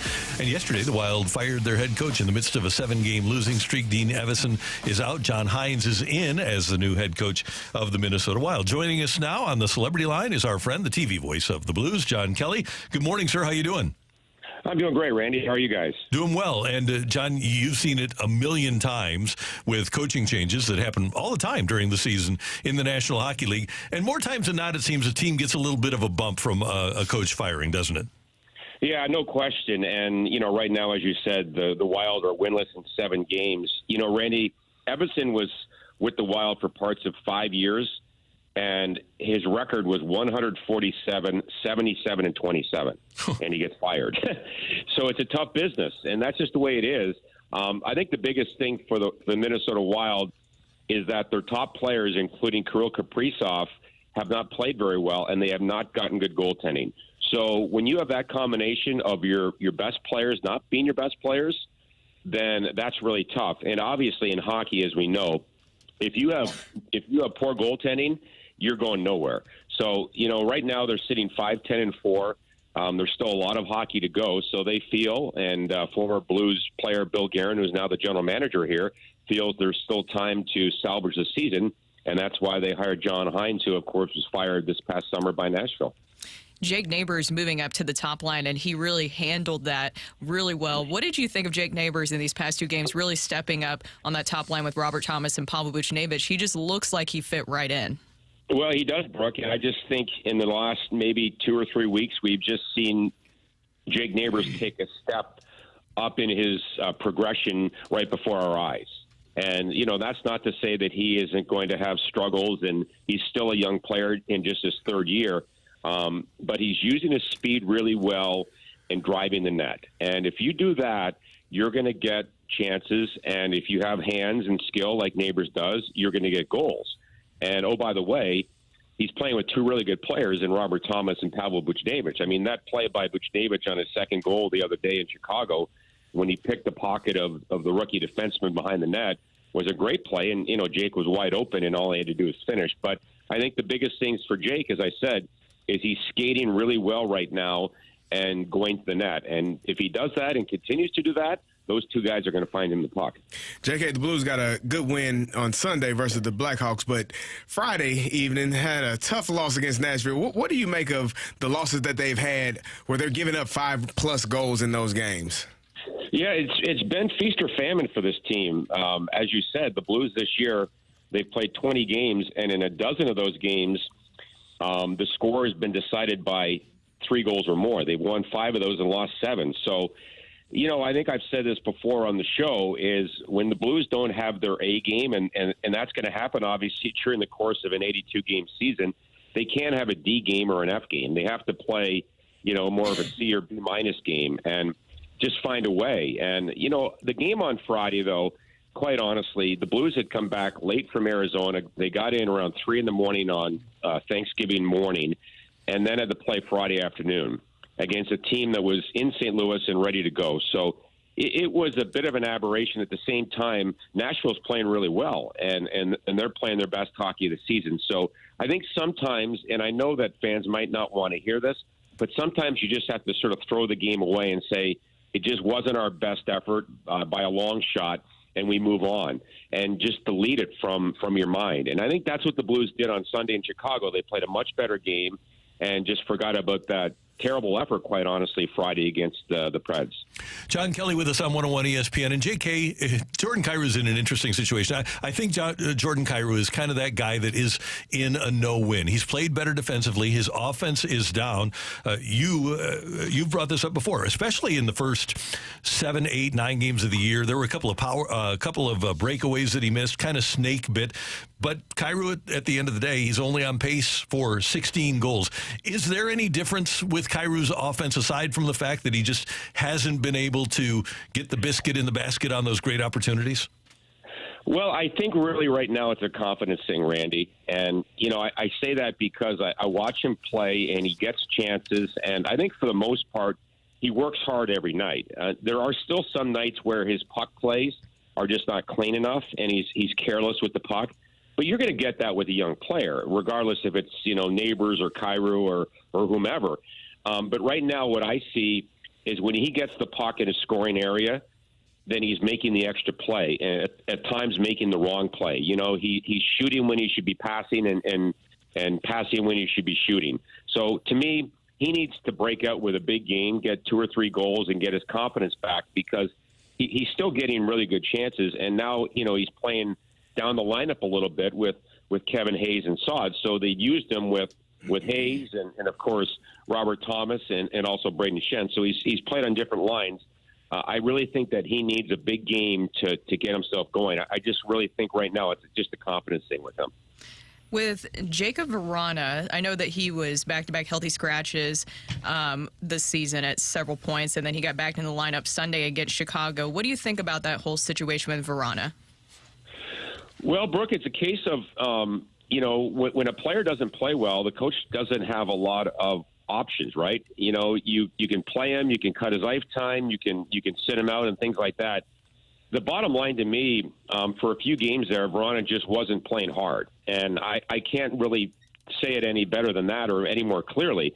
If a player is not going to compete hard and do the things that the coach wants him to do, which is to skate hard and get to the net and be intense and win puck battles, then you got to sit him out. So I did talk to Coach Berube yesterday after practice, and he thought that his intensity was up against Chicago, was skating well, and had some good chances. So, that's all a coach can ask of a player is to work hard and play the way you're supposed to play. Fourth liners don't play the same as first liners, right? I mean, everyone has their role. And if Ron is not going to use his speed and obviously his great shot, but the biggest thing is his compete. If he doesn't compete, then he's going to have a hard time staying in the lineup. That's just the way I see it. Is that the only recourse you can have is just not allowing a guy to play when they aren't? I mean, your job as a professional athlete is to play hard every single day. If you're not doing that, you probably aren't going to have a job for much longer. Is that the case here, or are we just going to continue to work our way through it? Yeah, well, I mean, I try to be positive, Carey. I mean, I hope the kid does well and performs really well. But, the only options are for a player, obviously, aside from sitting him out, is to trade him, and trades are almost impossible in today's NHL. Or you can put him on waivers and send him down, and he might get claimed, and you lose an asset for nothing. So, that's just the way it is. I mean, every coach has a couple of players that he has to push at times, and players are in and out of the lineup. That's the way it is in the NHL. And right now, Vrana played well for the Blues last year when he came over from Detroit. He had really good numbers in the last quarter of the season, but the challenge is to carry that over into this season when the games are meaningful. I mean, let's be honest. Last year, in the last 6 weeks of the season, the games were not meaningful, and there wasn't a lot of pressure on the Blues and their individual players. But now there is. And, right now they're in a playoff spot, and they need to keep winning. So he just has to play hard and show intensity. And if he does that, he will score goals, and good things will happen. Hopefully it does. Finally, John, the Blues are in the midst of 8 of 10 on the road, and I think it's 9 of 13 that they're going to play on the road. At some point, this is going to come back and benefit the Blues, who are a better team, by the way, at home than on the road. But 500 on the road is not bad. But ultimately, as this season unfolds, these early road stretches for the Blues are going to benefit them because they'll get a ton of home games. Well, exactly. And, they've won 3 straight on the road, Randy, as you have said. They're trying to get to over 4 games over 500 for the first time in 2 years tonight. They were never 4 games over 500 all of last year. So, they sort of had, obviously very inconsistent play last year. And this year they've been inconsistent. And now they won 3 straight on the road. So it's a point now where can you put together a really nice winning streak and, get some separation from those other teams that are the chasing teams right now. I mean, Calgary won again last night, and they're coming on. Nashville's playing really well. So it would behoove the Blues to put together a streak of, 7 wins out of 8 games, something like that, instead of winning 2, losing 1, very inconsistent play. So hopefully they can be more consistent. But it's going to be a challenge tonight because, as we said earlier, anytime a team fires a coach, they're going to get an initial burst, and I'm sure the Wild will be tough tonight here at home. John Kelly, it's always great to hear your voice. Thanks so much for the time. Enjoy the day, and we'll be tuned in tonight for the Blues and the Wild. All right, guys, thank you very much. Have a great day. You too. That's John Kelly, TV voice of the Blues, and you can see he and Jamie Rivers tonight on Bally Sports with the Blues and the Minnesota Wild. I like that we just will delete the Nashville loss. I like that. I'm gonna use that approach. I'm gonna delete it. I got home at 3 on Delete it from my Thanksgiving. brain. Probably really full. Really full. Yeah, they had Thanksgiving. You get home at 3. Do they even get like a? Do you think they even did much of a Thanksgiving? Oh yeah, they had a team get together. Oh, okay. Yeah, I don't think you can do that, but okay. Well, so you have a team get together because you got home at 3. You have the team get together. You probably eat at 6. You're probably getting home at 11, and then you got a 2:00 game the next day. I totally get it. We would have lost 8-3 on Friday too. Did Nashville not partake in any Thanksgiving? They were here. So they didn't have anything. So there was no food. They were eating salad. Okay. They were staying lean. And no food available. Not heavy food. They weren't eating stuffing at 11 at night. Okay, I was just checking. I thought maybe that food wasn't available to them in the city of St. Louis. No, we don't feed visitors. That's what it is. I wonder if Ryan O'Reilly kept his house here. You think? Yeah, he may have had some people over. Maybe they went over and had a little vegan Thanksgiving. Oh yeah, he is vegan. But he did say that he'll have a burger every once in a while. Yeah, right. But it's what do they call them? Impossible burgers? Yeah. Veggie burger. Okay, over under on your ability to be vegan.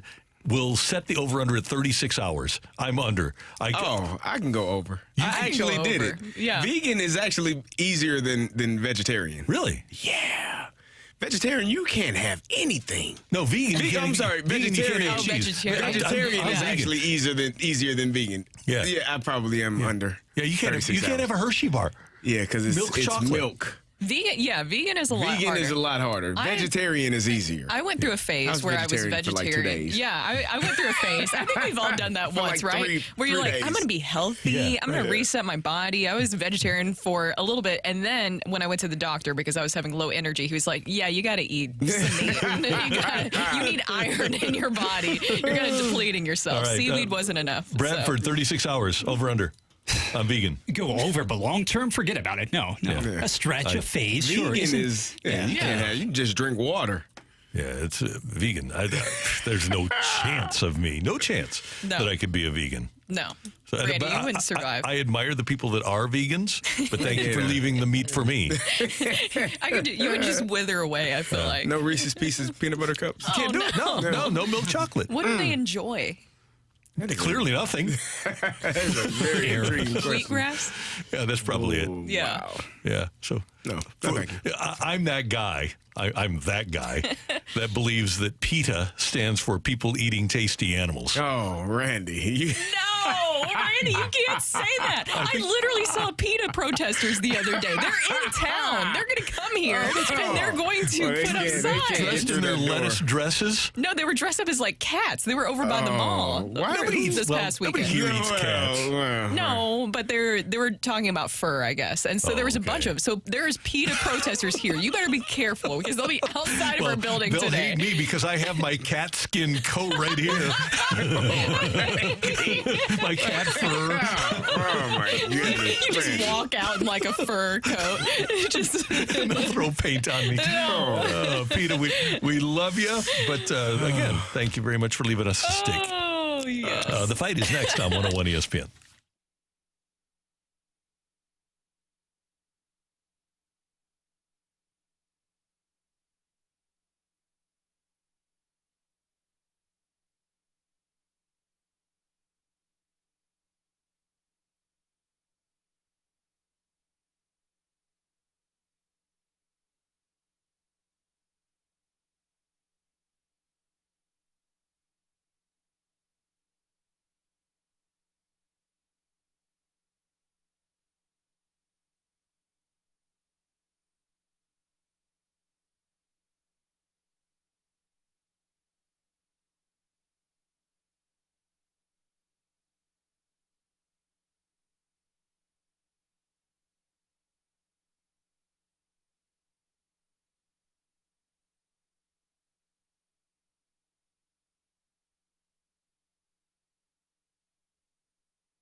101 ESPN Sports Center. Gray gets his St. Louis welcome. Good morning, it's Bradford Bruns, and this Sports Center update is brought to you by Saliga Heating and Cooling. Late yesterday afternoon, Sonny Gray was officially introduced as the newest Cardinal. The veteran righty finished last season as the American League Cy Young runner-up for Minnesota. His signing comes on the heels of last week's editions of Lance Lynn and Kyle Gibson. Hockey, the Blues return to the ice tonight at 7. The team's in Minnesota for this one, and you can hear pregame starting at 6 p.m. on 101 ESPN. The TV voice of the note, John Kelly, just hopped on the opening drive and praised one Jake Neighbors. We've just seen Jake Neighbors take a step up in his progression right before our eyes. And, you know, that's not to say that he isn't going to have struggles, and he's still a young player in just his third year. But he's using his speed really well and driving the net. And if you do that, you're going to get chances, and if you have hands and skill like Neighbors does, you're going to get goals. This Sports Center update was brought to you by Saliga Heating and Cooling, an independent American Standard heating and air conditioning dealer. Live from the Car Shield studio, this is the opening drive on 101 ESPN. Welcome to the fight. In the red corner, Average Joe Listener. And in the blue corner, the undisputed king of morning drive. Please welcome Randy Carricker.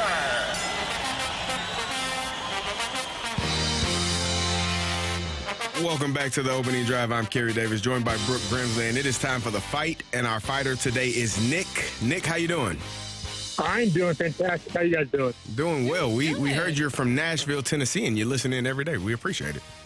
Well, I'm from St. Louis, but moved to Nashville several years ago. Nashville? So, gotcha. Yeah, so I live here now, but still listen to you guys every morning. So. Oh, we definitely appreciate it, and Brookie appreciates it even more. Yes, I do. I know our Titans are struggling. But Oh my God! I went to the game on Sunday, though. At least we were able to get Marcus fired, but still good.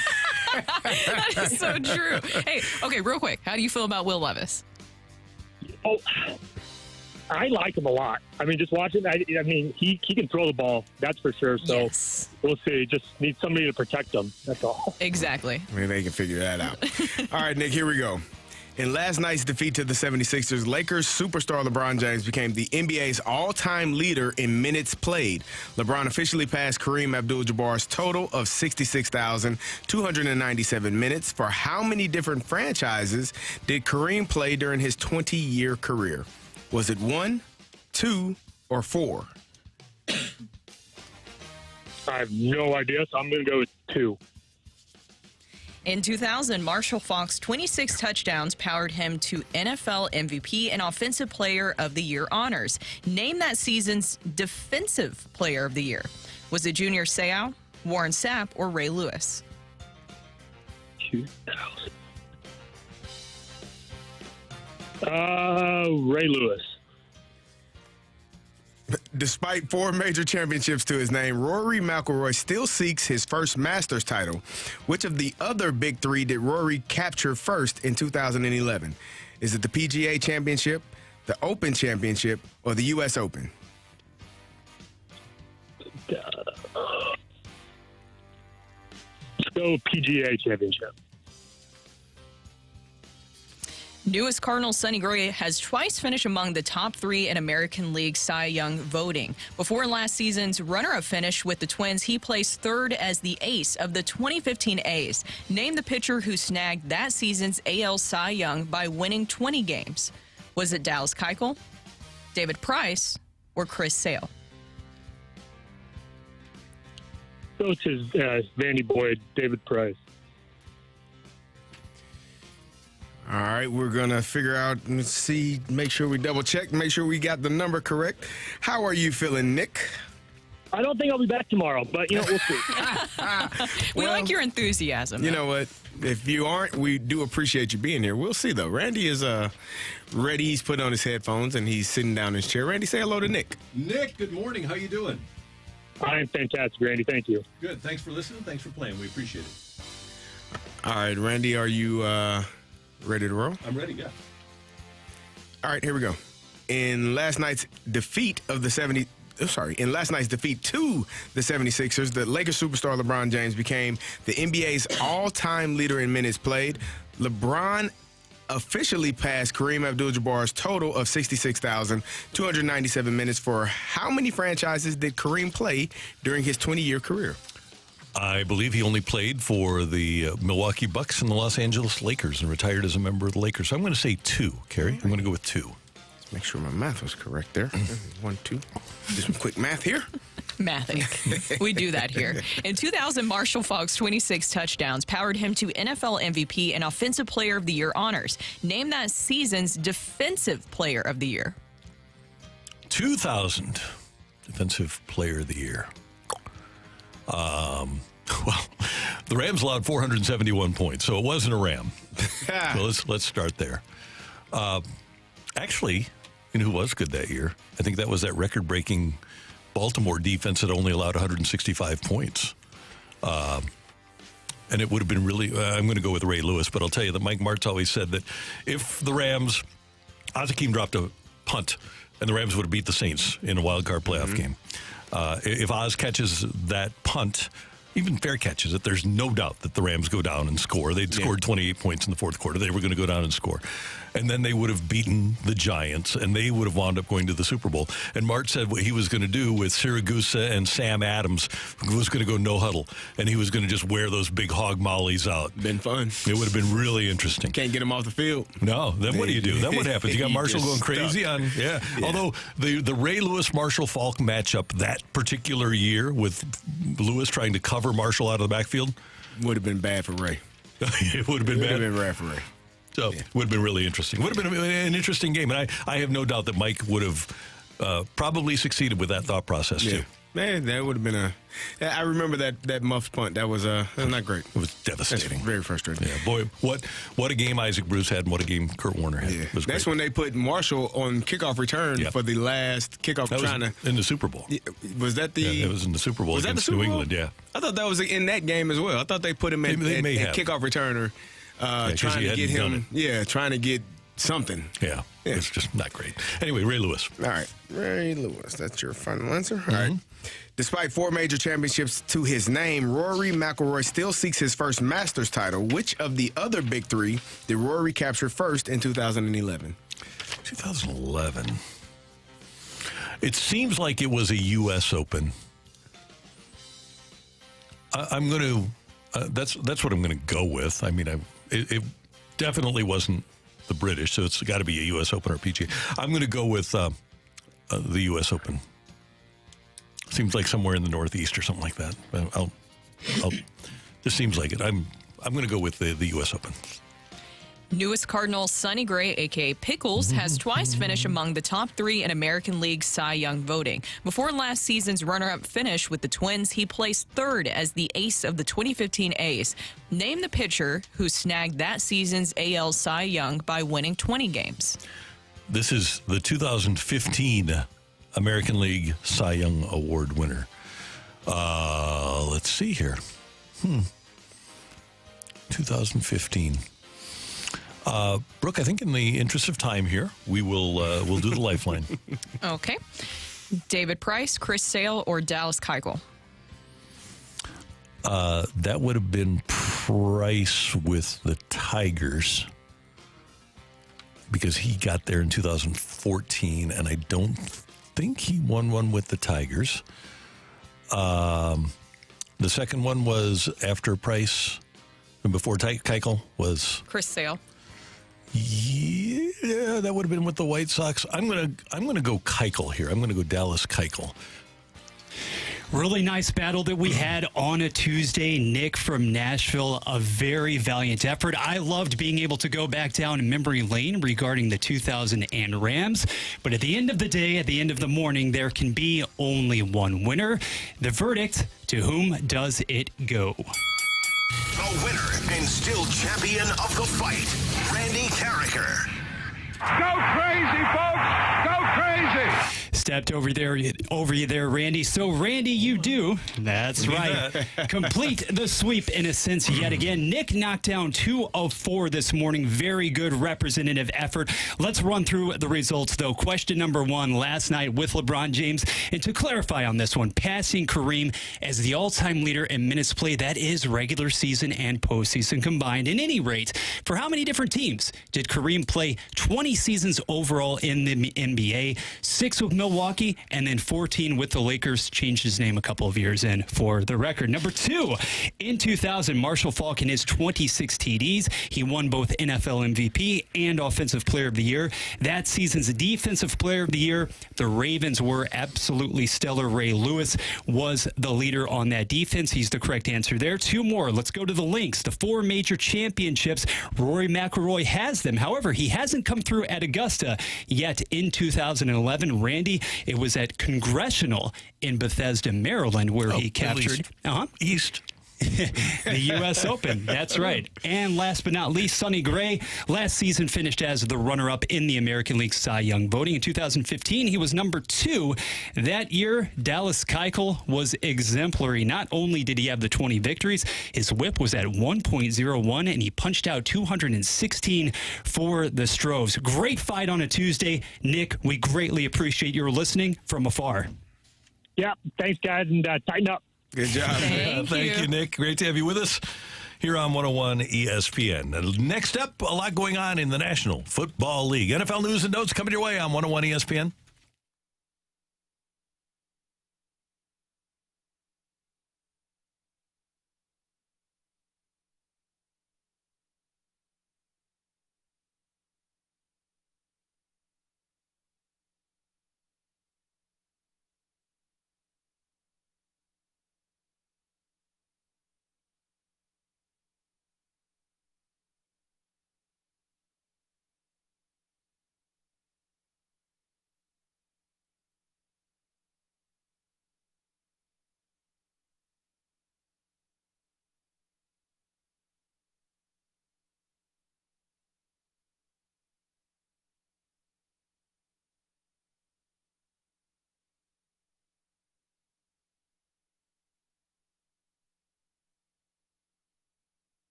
ESPN is your home for Blues hockey. Every month during the season, you can check out either the 101 mobile app or 101ESPN.com for your chance to get entered to win for a pair of tickets to an upcoming Blues home game at Enterprise Center. New winners picked every month throughout the season for free tickets to see the Blues in action, courtesy of 101 ESPN. Get entered to win now online at 101ESPN.com or on your 101 mobile app.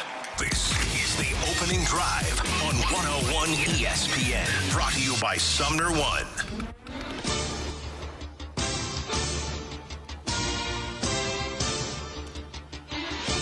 All right, a lot going on in the National Football League, including the Panthers firing Coach Frank Reich yesterday after a 1-11 start. They also got rid of Deuce Staley, who was their assistant head coach and running backs coach, and just kind of took apart the entire staff in the middle of the season. Right? Josh McCown, their quarterbacks coach, yeah.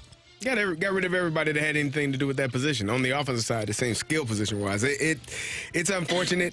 Like I said, we talked about it a while back, I want to say about a month ago, where we were discussing Frank Reich and his comments about just dealing with the ownership group and dealing with Tepper and how those conversations were. And he said it. It's not a fun conversation. It's not something that I look forward to, I'm paraphrasing, but just not something that he was interested in doing over and over and over again, it seemed like. And so now he's not going to have to do it. And he gets $25 million to go away. And that's part of the allure of coaching, head coach in college or in the NFL is you're going to get paid. You're probably going to get fired, but you will be paid handsomely to walk away. And so, he has no complaints there. But I think that this organization, the Carolina Panthers, I don't know what the hell they're doing. I mean, last year, watching this team, the team was really close to winning that division. They ran the ball extremely well.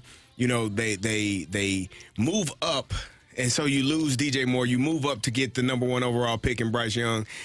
And, yeah, that changes your team a little bit, but the thing that they did best last year was run the football, and they haven't made a decision to do that effectively. So they probably deserve to be where they are right now, searching for a head coach, and whoever they hire is going to have to deal with some of the same situations that Frank Reich had to deal with. What about the reports about Greg Olsen, possibly? He wants the job. That ain't going to happen, though. I don't think Is this kind of like RG3 making campaigns to possibly be quarterbacks for this team? Is that what this is? Or do you think there is any possibility? I think he just spoke his mind. He would love an opportunity to be the head coach, but, if you're the Carolina Panthers, you got to figure something out. They fired a few coaches here in the last few years, just walking away from guys and saying, all right, enough is enough. You got to give someone time to figure some things out. And so you got your quarterback in place. He's there for at least the next 3 to 4 years. You got to figure out what you're going to do at head coach and offensive coordinator and all those things. Their owner on the football side might be the next Dan Snyder. Not from the front office side, the toxic environment side, I don't know. But just from a football perspective, there were a lot of coaches early on that Dan Snyder went through before he finally landed on Jim Zorn, I think, that he kept around for a long time. Zorn. Yeah, we'll see. Torrey Holt, a semifinalist for the Hall of Fame. However, man, there's a lot of wide receivers, and Torrey hopefully will make it at some point. But this year, among the 25 players that are semifinalists for the Pro Football Hall of Fame, you've got Anquan Bolden, you've got Andre Johnson, you've got Steve Smith, you've got Hines Ward, you've got Reggie Wayne, and so you've got 5 receivers among the 25 that are there, and I would think that they'll pick each other off. Anquan Bolden had a great career. I think that, I actually think that all of these guys have legitimate Hall of Fame claims. Another semifinalist this year is London Fletcher. He deserves in. I'm looking at the list right now. I think Antonio Gates is a no-brainer, right? I think he's one of the ones where you look and say, okay, he's going in. I'm trying to see those receivers. Julius Peppers is a no-brainer, I believe. I think he's going to, be a guy that goes in. Hines Ward, and then Hines Ward, Reggie, and Torrey. Those 3 are all going to get in at some point. It just is a matter of when, and I don't know when that's going to be. That's a difficult group to kind of sort out, but it'll all work itself out. I don't know if Dwight Freeney is a first ballot, but he was a hell of a football player. You got a lot of guys, but I think when you're looking at Antonio Gates and who was the other person that I said? Peppers. I think those guys are locks to One of the problems Torrey has is that one of the voters, Rick Gosselin, an influential Hall of Fame voter, says that there are already enough Hall of Famers from the Greatest Show on Turf. So rather than looking at individual statistics and accomplishments of a player, he's looking at how many players from a particular team are in the Hall of Fame and thinks that should play a role in whether or not a player is in the Hall of Fame, which I don't understand the logic there at all. That's ridiculous. I think that's nonsense. But, some people, I think the Hall of Fame voters for every sport, I feel like you should have some people that played the game in there, maybe some Hall of Famers, give some guys an opportunity to vote and have those conversations. Mm-hmm. I think you should leave it solely to on the field. If you were T.O., the fact that he wasn't a first ballot Hall of Famer still bothers me to this day because his career, he deserved it. You may not like him as a person, but what didn't you like? Because he lifted weights in his front yard when he was away from the Eagles because he said, I love my quarterback, because he went to the star and raised his hands up to the open sky and to God. You may not have liked him and his antics, but you couldn't deny what he did on the field. And you have people that deny a person something that they rightfully have earned because of there are enough people on that team. How the hell do you decide that? That's crazy. It shouldn't. It's kind of like baseball voting, right? Like, I feel like there should be more player perspective added into that rather than just some writer and their feeling of how that relationship was or wasn't during their time. Now, another thing, Broncos. I know that you went to the game. Mm-hmm. I just want to get in the Broncos real quick. Don't look now, Carey. Hey, Broncos saying, let's ride. After winning 5 straight, they are in the playoff hunt at a minimum. Which is absolutely amazing to me, seeing as how poorly they played to start the season off and where they are right now. You got to tip your cap to them because they've done a really good job of just clawing their way back in. Some of these teams have allowed the door to open. Denver has done a really good job, though, of winning the games. That win against Kansas City a few weeks ago was a huge win, an unexpected win. They've beaten the Buffalo Bills at Buffalo, which I don't know how the hell that happened. And then you beat up on the Vikings, who are on their third-string quarterback, and the Browns, who went to their third-string quarterback, second-string, third-string, whatever he is, because DTR went down. So They have played extremely well.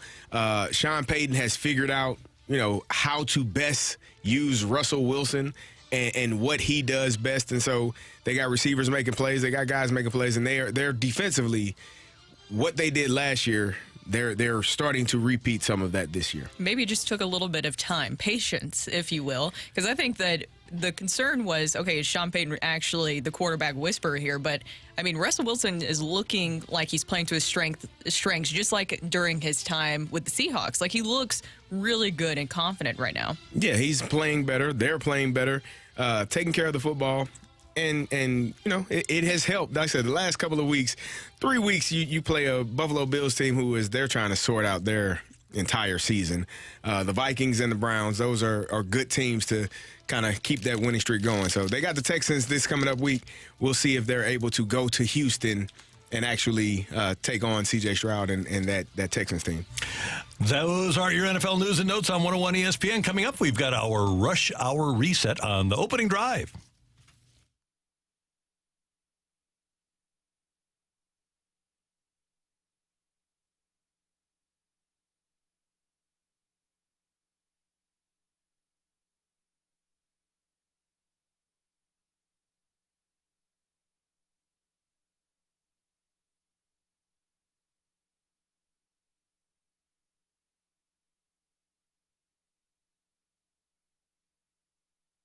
Hey, guys, how you feeling today? If you are fatigued this early in the morning, if you don't have the energy that you used to have, could be an issue with low T. It happens to everybody when they pass their 30th birthday. And all guys need to know that Mentality exists for you. It's a great local clinic that will provide you the opportunity to get back to feeling the way you did when you were younger. Just go to lowtusa.com to get started. Make an appointment at either their Chesterfield or South County facilities. And at Mentality, their board-certified physicians are going to do a complete panel of your blood work, find out where your testosterone level is, and then they have an FDA-approved testosterone treatment that will restore your testosterone level. And the cool thing about this is that They work with insurance companies, and they're going to do everything they can to completely reduce your out-of-pocket expenses. You will feel much better. You won't have that feeling of anxiousness or moodiness or irritability that you've had. You can be the guy that you were and that you want to be. Go to Mentality. Get started today at lowtusa.com.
Where St. Louis gets its sports. WXOS HD1 East St. Louis 101 ESPN. Live from the Car Shield studio, this is the opening drive on 101 ESPN. We're recapping the biggest sports stories of the day on the opening drive with a rush hour reset.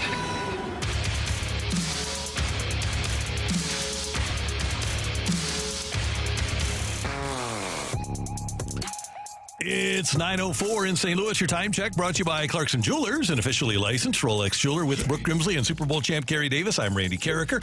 Blues in action tonight. We have the pregame at 6, the action at 7 from the Twin Cities as the Blues take on the Minnesota Wild. Wild fired their coach, Dean Evison, and they're in the midst of a 7-game losing streak. You would anticipate that they, under new coach John Hines, will show a little bit of jump, will the Wild, tonight. They'll be wild. They'll be ready to go. I mean, you fire people and teams usually get the memo like, oh, it's real. Mm-hmm. Like, if we don't perform well, I could be the next person on the chopping block. So you could expect the Wild to come out and have maybe their hair on fire a little bit. I got a question, though. Now, yes. I was looking at the stats for the St. Louis Blues, and there are 9 losses, 8 regular in regulation, 1 in overtime. Mm-hmm. They're giving up 4.77 goals in those losses. Is that a bit of a concern for anyone? Yeah, it is. No, it is. And the goalers played really bad on the West Coast.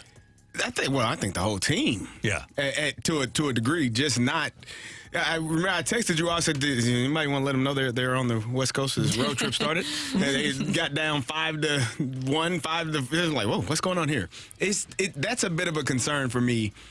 And it just kind of brings me back to the article that we talked about earlier in the season from The Athletic, that this team was going to be win 2, lose 2, maybe you win 3 at the most, but then lose. It's kind of that feels like where this team is.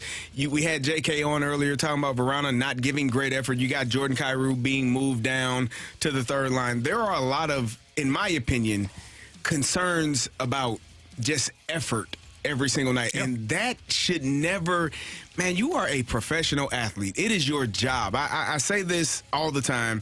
People would say, oh, you got to go to practice in the morning. I got to go to work. This is my job. This is what I do for a living. It's not just practicing for 8 hours. We watch film, we study, we learn. And as a pro, your job is to be prepared every single day. No one should have to light a fire under you. You don't have the big pregame speeches from win one for the game. No, hell no. Go do your damn job, man. You getting paid to do this. Do it to the best of your ability. If you couldn't do it, you wouldn't be here. And so you are here. There are thousands of people that would love to be in your position. No one should have to light a fire under you for you to work hard. Thing is, it used to be the NHL, a league where you could win with less talent and work hard. Now, for whatever reason, you just don't have as many consistently hard-working teams as you had. And you look at the teams that are leading the way, they're uber talented. And you don't have any infiltrators in there that, okay, they're winning because of a great goalie. You have the Rangers, the Bruins, the Knights, the Avalanche. The Kings have a lot more talent now. You have really talented teams that are the best teams in the league. And where the Blues are right now, because effort level is so inconsistent throughout the league, if you don't have as much talent, and the Blues, I think we can all agree, don't, you're going to have games like they've had. It just doesn't make any sense from this hot and cold that we've seen from the Blues, where they have a fantastic game. It feels like all or nothing with the Blues so far this season, right? Like you'll have a game of a lot of effort and they're showing a lot of effort, and then they just fall flat in the next one, and it just doesn't make any sense. And I don't know what exactly that could be for the Blues. You know what? Just no Thanksgiving dinners before a game. Yeah. Listen here. Ma'am. I mean, turkey makes you more tired, CD. No. Tryptophan. Tryptophan. Yep. Yeah. No. And it was all heavy stuff. A lot of gravy. Stuffing. Yeah. So they had pre-Thanksgiving meal when they went to the West Coast. Is that what they did? Oh, yeah, that. Well, you have to try out some recipes and things. In their hotel room. In their hotel room, on their Foreman grill, right? Blues. I love a Foreman grill. I haven't used one in so long. Blues and Wild tonight. You can hear it here on 101 ESPN. The Cardinals introduced their newest pitcher, Sonny Gray, yesterday at the ballpark. Sonny coming home. We can do a song that you've added. There we go. He is going to be a member of the Cardinals. How did free agency play out for the right-hander? There's a couple of places that I wanted to be, and St. Louis was at the forefront of that. But then there is still a balance, right? You still have to go through the process and see kind of what presents itself. And St. Louis wasn't the first team to reach out and contact us and do this thing. We were moving along with other teams, and thinking. And then you start seeing yourselves in different situations. You're like, okay, that would be, that's. And then you do finally get a call, and you get intrigued. You move down the road, and then once it becomes clear, it's a place. I did tell Bo that this is the place. Let's make it work. And they did, and so Sonny Gray will be a member of the Cardinals for the next 3 years.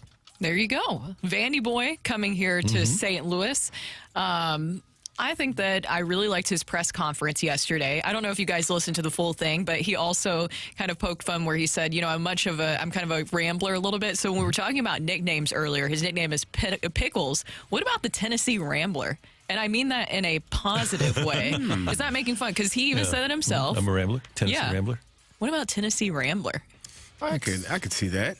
The Tennessee Rambler. You see, that sounds more. Doesn't that sound scarier than Pickles? Like if he's saying Pickles. Yeah. Pickles does sound like a dog name, like a small dog. Come here, Pickles. Yeah.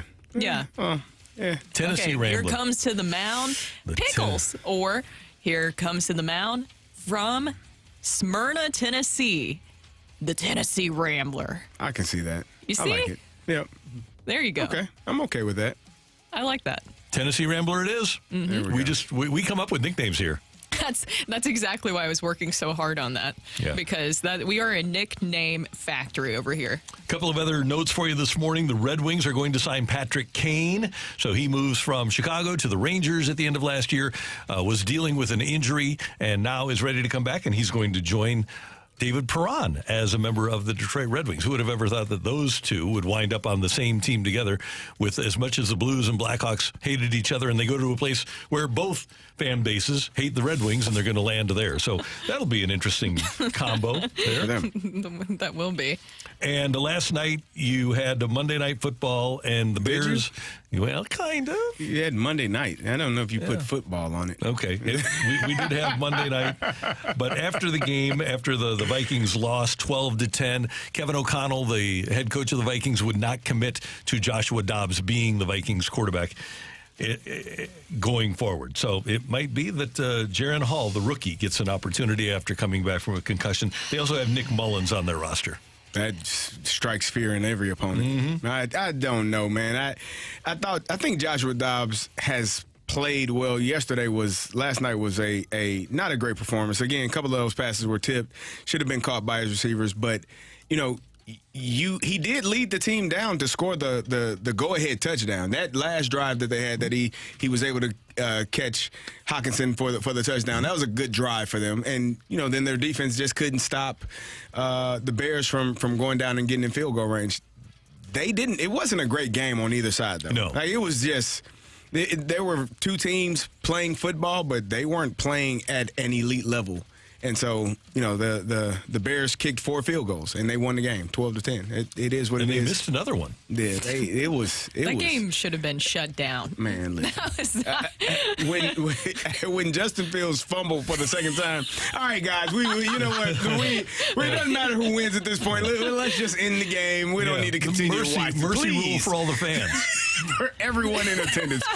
And full refund. We apologize. Yeah, that's what you have to do at that point, right? It was just so bad. I'm curious with TV ratings, too. Do you think that they were bad, or are people turning in just to see that disaster? Because it can go either way. Gamblers. Was the Manning cast on yesterday?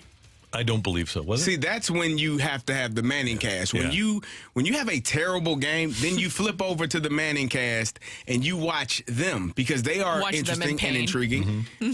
They even took the night off. There you go. So that'll let you know. They knew what was Justin coming. Fields and Joshua Dobbs. No thanks. I don't need to. I don't want to partake in that. So, oh man, there's your Rush Hour Reset on 101 ESPN. Coming up, Jordan Kyrou is now playing on the third line. Should we be concerned about the way that he's being utilized, and he's being utilized because of the way he's playing? That's next on 101 ESPN.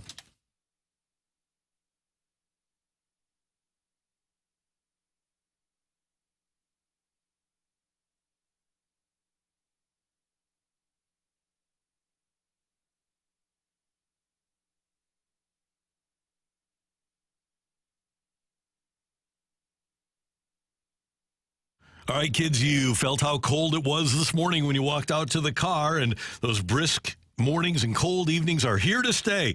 And you've probably turned your heat on by now, but did you notice that first season smell? Don't worry, that's normal as long as the smell goes away. But if it doesn't, Hoffman Brothers is here for you. If you're smelling anything consistently, it may be time to call Hoffman Brothers, where they offer an annual heating system maintenance and inspection to ensure that everything is working right and your family is going to be comfortable all winter long. At Hoffman Brothers, they'll come out, they'll perform heating maintenance, clean the heating system, check all the burners and gas lines for carbon monoxide. Safety for you and your family is their biggest priority. If they notice anything that looks like it's going out or needs replacing, they're going to bring it to your attention. They want every single one of the Hoffman Brothers customers to be educated about the systems in their home, and this is no different. So get in touch with Hoffman Brothers and make an appointment today. You can go to HoffmanBros.com, HOFFMANN, HoffmanBros.com, or call 314-664-3011. Hoffman Brothers, a proud Mitsubishi Electric heating and air conditioning elite contractor.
Morning Drive on 101 ESPN. Brought to you by Sumner One.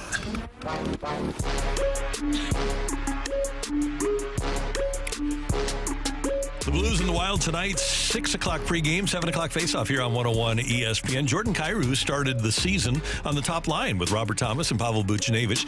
And now Kyrou has been moved around, and he's actually on the third line. And things have not gone well at right wing for the Blues this season. And Kyrou certainly has been a guy that has frustrated a lot of people, including, obviously, Craig Berube. And we asked John Kelly, the TV voice of the Blues, about Kyrou earlier on in the show. For the most part, he works hard every night. There are still some nights where his puck plays are just not clean enough, and he's careless with the puck. But you're going to get that with a young player, regardless if it's Neighbors or Kyrou or whomever. But right now, what I see is when he gets the puck in a scoring area, then he's making the extra play, and at times making the wrong play. He's shooting when he should be passing, and passing when he should be shooting. So to me, he needs to break out with a big game, get 2 or 3 goals, and get his confidence back, because he's still getting really good chances. And now, he's playing down the lineup a little bit with Kevin Hayes and Sod. So they used him with Hayes and of course, Robert Thomas and also Braden Shen. So he's played on different lines. I really think that he needs a big game to get himself going. I just really think right now it's just a confidence thing. And I do think he needs to be dragged into the fight. I think Kyrou is just one of those players that will benefit from playing with a Hayes or a Shen, maybe more than Bobby Tommy, who's a skilled player, but isn't a guy who necessarily, as Hitch used to say, drags people into the fight.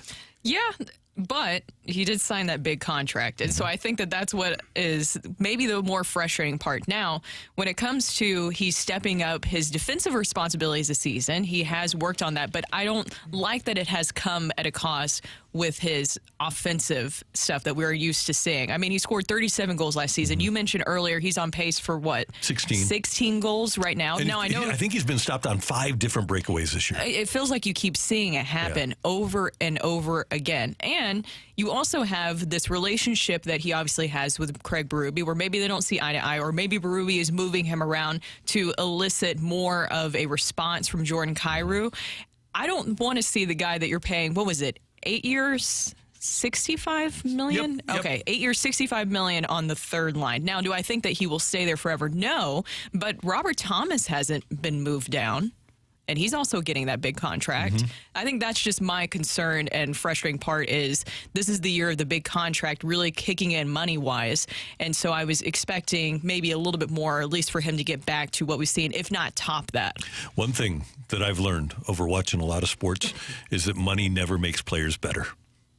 Well, it really reveals who you are or who you were. I mean, it's not going to get the money. You'll see, like we talked about it earlier, when you're in your free agent contract, when you're about to become a free agent, you see the best version of players. But if they haven't had that level of performance or that level of success, you can probably soon assume they're going to go back to who they were.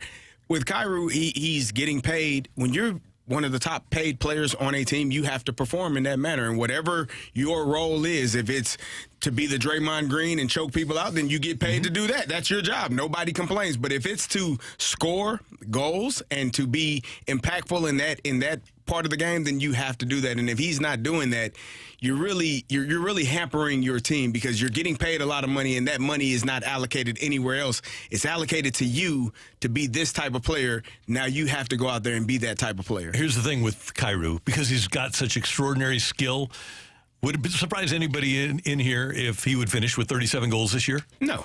No, because I can see him. Last season, he also got off to a slow start. Now we're getting a little bit further along here. Yes, we're getting a little bit further along, so that is a little bit concerning. But I feel like we have seen with Jordan Kyrou, once he breaks through, kind of like what JK was saying, then it feels like it all really starts for him. We're just still waiting for that moment, and that's why I understand why Craig Berube has kind of moved him around to maybe get more of that fiery response to him. Carey, you're talking about you shouldn't have to, light a fire under players, but maybe Jordan Kyrou could be one of those players where you kind of have to push him and prod him a little bit to get more of that fiery response. The problem with that is you've had the pilot go out on your your water heater or something. Yeah. How many times you got to go down there and start that damn thing? At some point, you got to get a new water heater, right? Yeah, You gotta say, all right, this thing is not gonna. I'm not gonna keep going down here and lighting this damn thing every single day.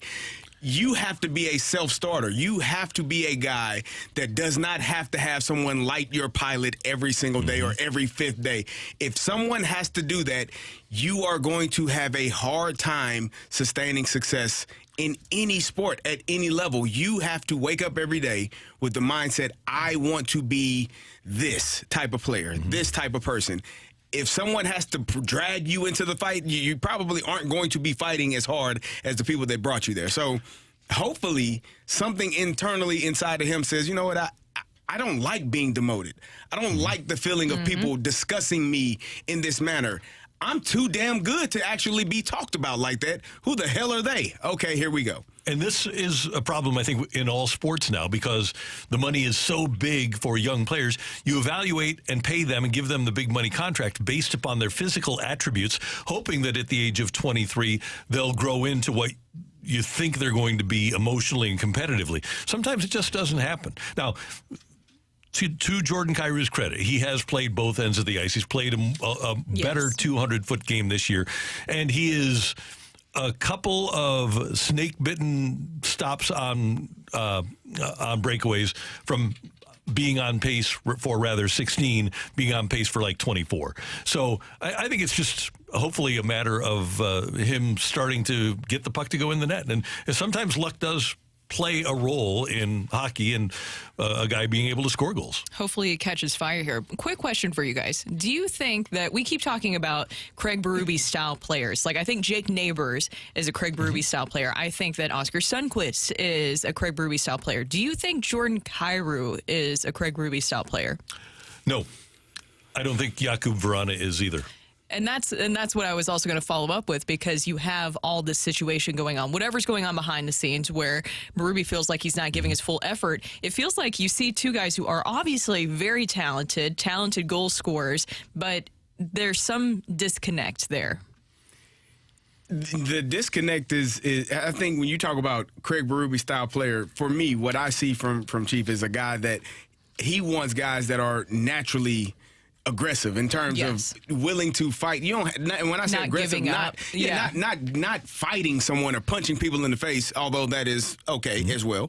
But guys that are self-starters, guys that are going to keep fighting and keep pushing forward even when it gets hard. Just because something is hard doesn't mean you stop. That means you just got to keep pushing and keep going forward to get to where you need to get to. And I think that what you're seeing from those guys is what the comments we're hearing. Yeah, they aren't working hard enough. That's problematic for a professional athlete to have those words said about you. If you're not working hard enough, then what the hell are you doing? And why the hell are you here? And that becomes the next question. Well, we either got to find someone that is going to work harder. He needs to figure out how to work harder. We got to get the hell away from him. He has to get the hell away from us because it's not going to work out. Just go back to Kyler Murray and the clause in the contract. The moment you wrote that, typed that up, and put that in on paper and signed it, you had a problem. Yep. This is a problem. Yep. Not the guy you should be sending millions of dollars to. No, and the guys in this generation now, and women, that are highly competitive and really commit themselves to their craft are more unique than ever. And if you do get the opportunity to have one, you have to take advantage of them. Exactly. They know how to decipher the difference between critiques and criticisms and how to really handle those, because it's never fun hearing that, right? You never like hearing somebody saying that, but you also have to understand that they have good intent behind it and they are trying to help you grow. Didn't Jake Neighbors start on the fourth line this year? Mm-hmm. And here he is. Worked his way up. Yep, working his way up. That's Brooke. That's Carey. I'm Randy. Coming up here on 101 ESPN. Carey spent the weekend, Sunday, watching great sports. We're going to hear the story of Carey's trip next on 101 ESPN.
Catch the Balloon Party with Tim McKernan and Action Jackson. Weekdays from 10 to 11 a.m. on 101 ESPN. The fastest hour of sports radio is driven by Munganast and Burkhardt Alton Toyota.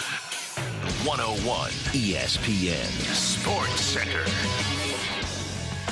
Notes next challenge in the North Star State. Good morning, I'm Bradford Bruns with your Sports Center update, driven by Johnny Londoff Chevrolet and Johnny Londoff Autoplex. Tonight at 7 on 101 ESPN, the Blues visit central rival Minnesota. St. Louis, of course, knocked off Chicago over the weekend. The Wild, meanwhile, carry a 5-10-4 mark into play. And according to John Kelly, who appeared on the opening drive last hour, there's a pretty significant goal on the line. They're trying to get to over 4 games over 500 for the first time in 2 years tonight. They were never 4 games over 500 all of last year. That full conversation can be heard after the show on 101ESPN.com. Also this evening on the college hardwood, 5-2 Mizzou travels to Pittsburgh. As for SLU, it draws Utah State. The Sports Center update was driven by Johnny Londoff. Find new roads and shop 24/7 at Londoff.com and LondoffAutoplex.com. Are you kidding me?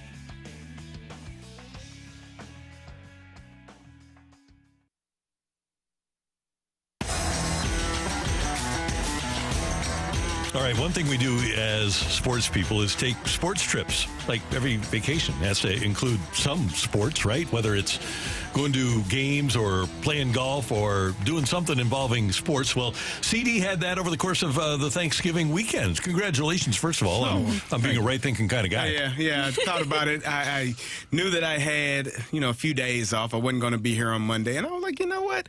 I just checked the schedule in Denver, see what was going on. I got a good friend, Mark Jackson, who is vice president of ticket sales for the Broncos. So we were college teammates. So I reached out to Mark and said, hey, man, I think I'm going to want to come to the game on Sunday. He's like, oh, yeah, sure.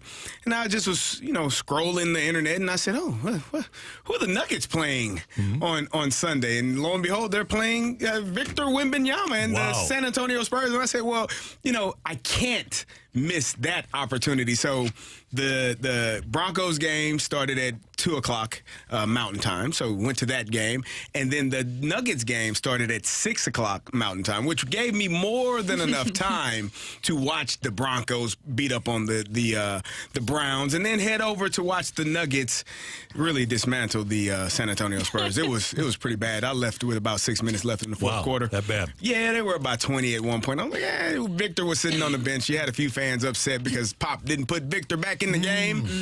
And he's like, we want to see what the hell we here for. We came to see him. Didn't come to see the Nuggets. Jokic every dang on game. We want to see the new guy. So, it was a really good game on both fronts for the city of Denver, and they got a couple of wins. All right, any moral dilemma at all in having to watch the Browns and Russell Wilson? Because you have a little bit of disdain for both. Listen, I have more disdain for the Browns. Okay. So watching the Broncos beat the Browns, anytime the Browns lose, there's the sun pops out in Pittsburgh, and we just have a glorious day. It's like the Browns losing is it's expected, first of all. So it's part of our tradition there. And Browns taking a L is always a good day. And like I said, seeing Victor Wembanyama in person and seeing really how large of a human being he is, it's yes. absurd. You sent us that picture. Man. Wow. It didn't even look real. No. Like, literally, I was like, is this Photoshopped? No, Wemby is just like unreal. He caught a lob and dunked it backwards, and the people were like, man, I don't even know if he came off the ground. Like, he was literally, when he dunked it, he was right there at the rim. I'm like, oh my goodness. Watching him, he's going to be a really good player. Yeah. They are a really bad team right now, the San Antonio Spurs are.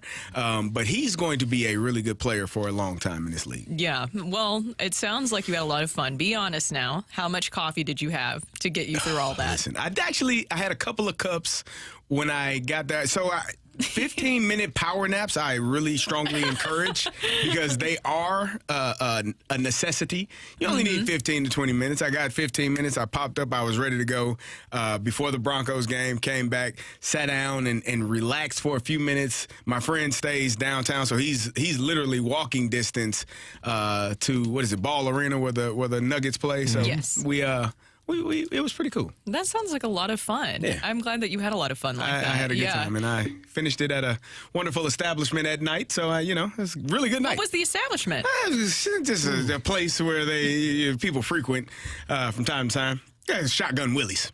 Okay. Yeah. Shotgun Willies. Should I Google I was search going to this? ask if, when the Clippers come to town, will a certain Clipper? Yeah. James Harden, he won't get his jersey retired there, but he will probably visit. It's a good Giving place. back to the local community. That's what you're doing, CD. Just said, it's doing my part. I am, I do enjoy giving to those in need at times. Exactly. So, good time. Speaking of giving back to the community, today is Giving Tuesday. There you go. And our friends at Jack in the Box just brought by some delicious Jack in the Box food. And today you can go by Jack in the Box and pick up a Jack in the Box air freshener that benefits the Shriners Children's Hospital of St. Louis. 100% of the net proceeds from each sale of Jack in the Box today will be donated to the Shriners Children's St. Louis Hospital.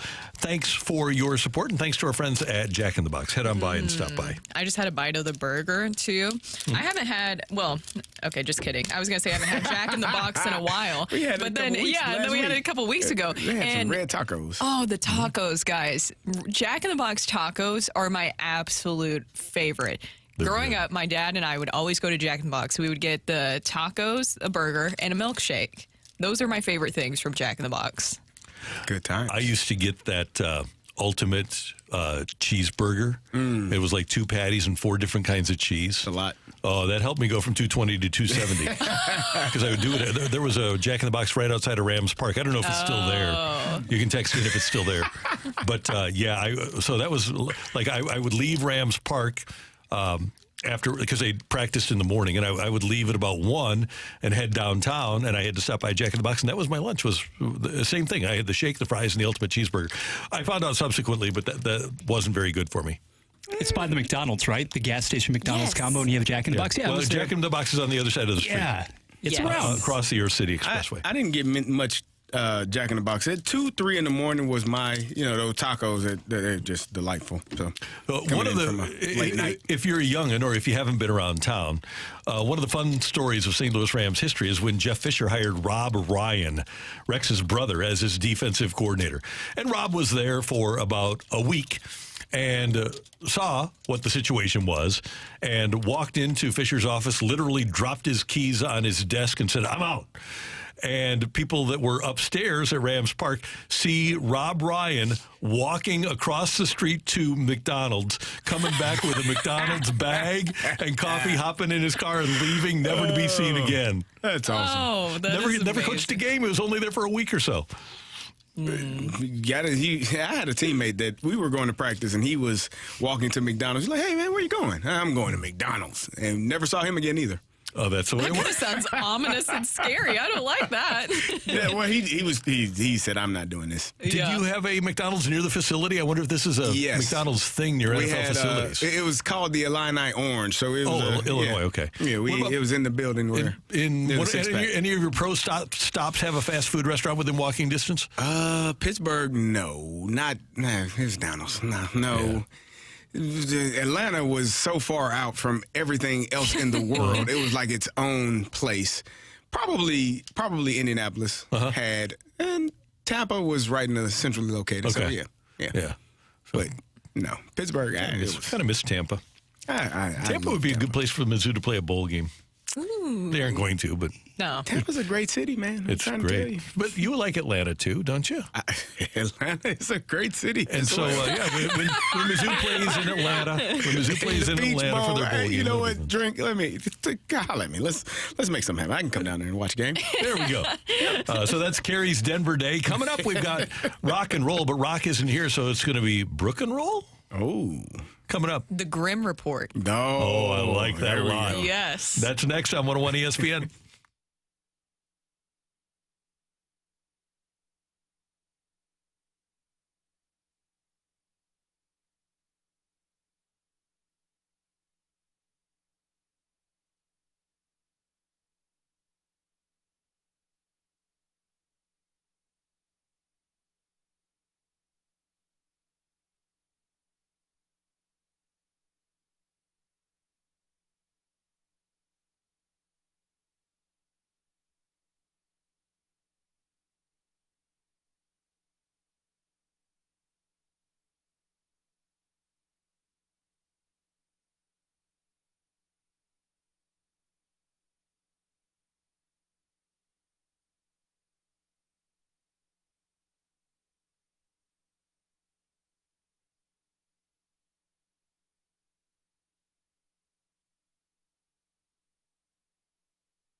Open up your 101 mobile app for your chance to win free tickets to the Eagles with special guest Steely Dan on February 6th at Enterprise Center.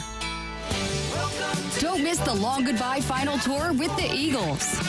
Get all the ticket details and get entered to win free tickets for the show right now, either at 101ESPN.com or on your 101 mobile app.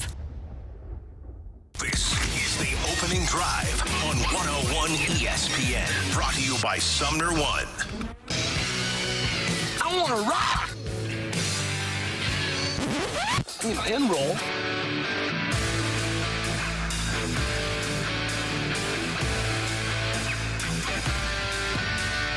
Let's rock. Let's rock today. All righty, no rock. So we've got the Grim Report here on 101 ESPN. The Grim Report. I can't do it. CD, you do a better job of doing the deep, scary voice. The Grim Report. Yes, there it is. Perfect. There's the money intro right there. So, I came across an interesting story yesterday. I don't know if you guys saw this or not, but Sports Illustrated yesterday said that it had to delete several articles from its website after a report found that the once celebrated Legacy magazine, I've always loved Sports Illustrated, other than when they got rid of a lot of their journalists, anyways, had published pieces under fake author names and profile images generated by AI. Is this the future of where sports journalism is going to go? Where you're going to have AI create articles on sports stories. And if you look at the photos, too, that they use, if you just do a little quick Google search, it was very apparent to me, at least, that these were not real people. They just have that look. Have you seen some of the AI-generated people that have come out that they've created? It's just Jerry Jones. I don't think he's... There is an AI Jerry Jones floating around out there. He really is. You can book him and he'll come talk to you. Right. I just find all of that really eerie. And one, it concerns me because I know that journalists aren't the favorite people in the world right now. A lot of people really do not like journalists. Some reasons are very valid, but I do think that there is an importance to journalism, and we've seen throughout history, sports history, and even in the political realm how important journalism can be. It concerns me to have AI taking over in this way. It's already happening for game stories. It is. I know. Yeah. You can tell when it's written by AI too. So no quotes, no real insight. It's just literally the game story. No quotes. I mean, we've already seen that, right? Fake quotes, make up Fake quotes. No, that's true. Oh no, not the fake reports. I mean, it happens, right? I just wonder when all of this distrust of the media took place. It's kind of intriguing how this whole thing started. I think it's happened several times throughout history. Is there something in particular recently on your mind? It's just weird how that happens. How things go hand in hand. Look, there's going to be bad eggs in every profession, right? There's going to be a lot of people who really don't take advantage of or do the right thing, and there's a lot of opportunists. A lot of people, and I hate this. I hate journalists who are like this, that care more about being first to a story rather than being accurate. And sadly, there's been a lot of people like that in the industry.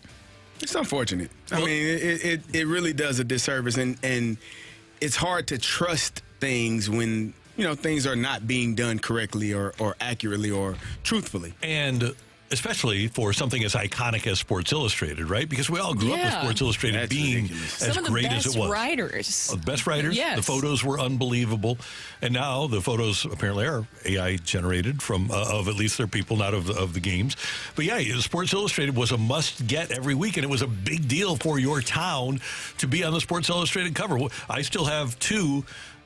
I have multiple. I have mine. Yeah. Yeah, I have the Kurt Warner, who is this guy. And then there was a great one in '85. The Heat is on with Ozzy on the cover. And then there was another, obviously the Super Bowl Rams one, and then another great Brett Hull taking a shot. And so when my city, when St. Louis was on the cover of Sports Illustrated, I took an unbelievable amount of pride in that. And my favorite cover ever, and you can look it up on the interwebs, is when the USA beat the Soviet Union in the 1980 Olympic game at Lake Placid. And the celebration after that game was so incredible. But you can check it out. Just do a search for Sports Illustrated 1980 U.S. Olympic cover, and you'll see it. My favorite Sports Illustrated cover is the one that I was on. Let me show you all. Okay. Oh, It's I right didn't here. know that. Let me see. Right here. You see Oh, Nate that is and so Tone, cool. and there you see me right there in the background. That's awesome. Do you have that? Do you have that at home? No, I don't. That's No, just why not? that's Why good. You can't really not? tell Who it's can me. stop the It Steelers? looks like a person. No, I love But that. that is though. me on there. My Tone prize. and Nate jumping up and after celebrating the touchdown. That is so cool. I think that you should have it framed. Maybe I do. Yes. Maybe I should. My prize possession, and this is the one that my dad collected several of them, and I have one at home, and he has one back in Tennessee, is the 1998 Tennessee Vols cover with T. Martin, where it says perfect on there when they won. That's my prize cool. possession. Yes. Okay, another story for you guys. And I was kind of debating about if I should bring this up or not because it's an NHL story. We have had some people texting in about this. I'm going to really walk a fine line with this Grim report, okay? But we're doing some investigative journalism. So, where this rumor came from, nobody really knows. It started on Twitter, social media, and started growing like wildfire. There is supposedly a reason why Corey Perry has been missing from the Blackhawks recently, and Twitter believes it's because he had a relationship with Connor Bedard's mom. Are we having a Zach Wilson situation happening amongst the Blackhawks right now? I think this is worse. And there's nothing to prove that any of this is real. I'm sure that there's something very serious going on, and as to why Corey Perry hasn't been around. But still, you know how social media It's gets. very irresponsible. It is. Because how can Corey Perry and Connor Bedard ever have a player relationship now?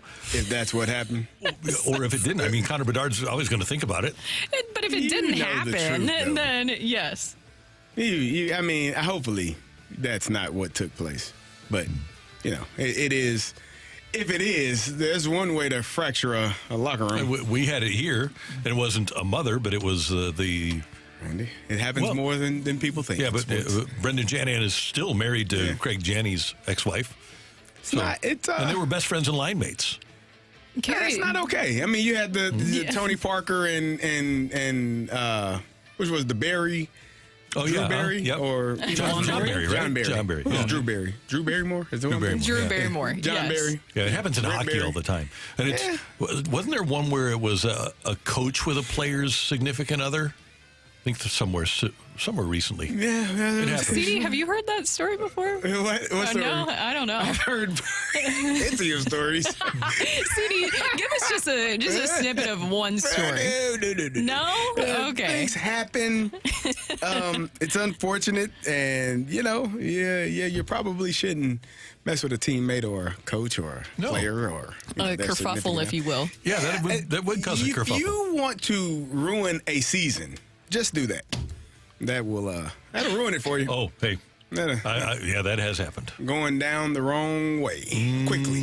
It goes downhill fast, too. Is that another scary part, kind of playing into the AI portion of things, where a rumor with no proof, there's nothing where there's any sources cited, or it's not even somebody reputable that could be putting it out there, that somebody could just put something on the internet and it catches like wildfire to the point where everybody believes it. So even if it's nowhere near true, now that's what people believe is the truth of the situation. Yeah. Perception is reality. Yeah. It's unfortunate. And people will perceive that, and they won't look for, as we've seen with a lot of things. Facebook memes are concrete evidence for a lot of people. So they aren't going to look any further than the two lines of the social media post, and they're going to think, oh, well, that's real. Got to be real if it's on the internet. Yeah. Here, I give you all. There's people that'll only listen to, for example, like 1 minute of our show and think, okay, this is how the show, the whole thing played out. You should listen to every part of it, right? Well, yeah, if you're going to listen to a segment, listen to a segment. There is a place in our world for nuance and for paying attention. And I know a lot of people, it's hard. It's hard for me to listen for more than a minute. But if I want to get the true story, I think I should listen to a whole segment. Usually works better for you, getting all of the information instead of just a snippet. A 2-minute condensed version of pieces sliced together to make a whole. You should get the whole thing. Agreed. Yeah. I agree. Sometimes. Good. And that is the Grim Report, guys. Good job. That was great. The Grim Report. The Grim Reaper Tim Grieper. Report. Tim Grieper. No, No, is that we buried Tim Grieper a long time ago. Oh, we did. He's not coming back. Okay, Tim Grieper is alive and well. It's my alter ego, like how Beyonce has Sasha Fierce. There you go. I have Tim Grieper. And who did Michael Vick have? Who did what? Ron Mexico. Oh, come on. Allegedly. Yeah. Allegedly. NFL Shop wouldn't allow you to get a Ron Mexico Falcons jersey. Oh, man. It was kind of a bummer. I ordered one, but they wouldn't send it to me. Oh. Kind of disappointing. They just took your money? Allegedly. Well, then they gave it back. Once they figured out what I was trying to do. Allegedly. Yeah. Oh, my gosh. Great job today by our producer, audio engineer, video engineer. He's not a Rocky O'Fallon. He's a stud. He's done this so many years. Voiceover extraordinaire. Appreciate that. Let's do it again tomorrow, shall we? We shall. Yes. Brooke, did you have fun? I did. I did too. Oh, yeah, we don't have the sounds. Oh, we need the sound. It's okay. It's okay. Okay. There you go. See your face. Who said that? You want to see my face? Hey, we thank you for tuning in, texting in, and being a part of the show. We've got a balloon party with T-Mac and Ajax coming up for all of us until tomorrow morning at 7. Have a great day, St. Louis. That's right.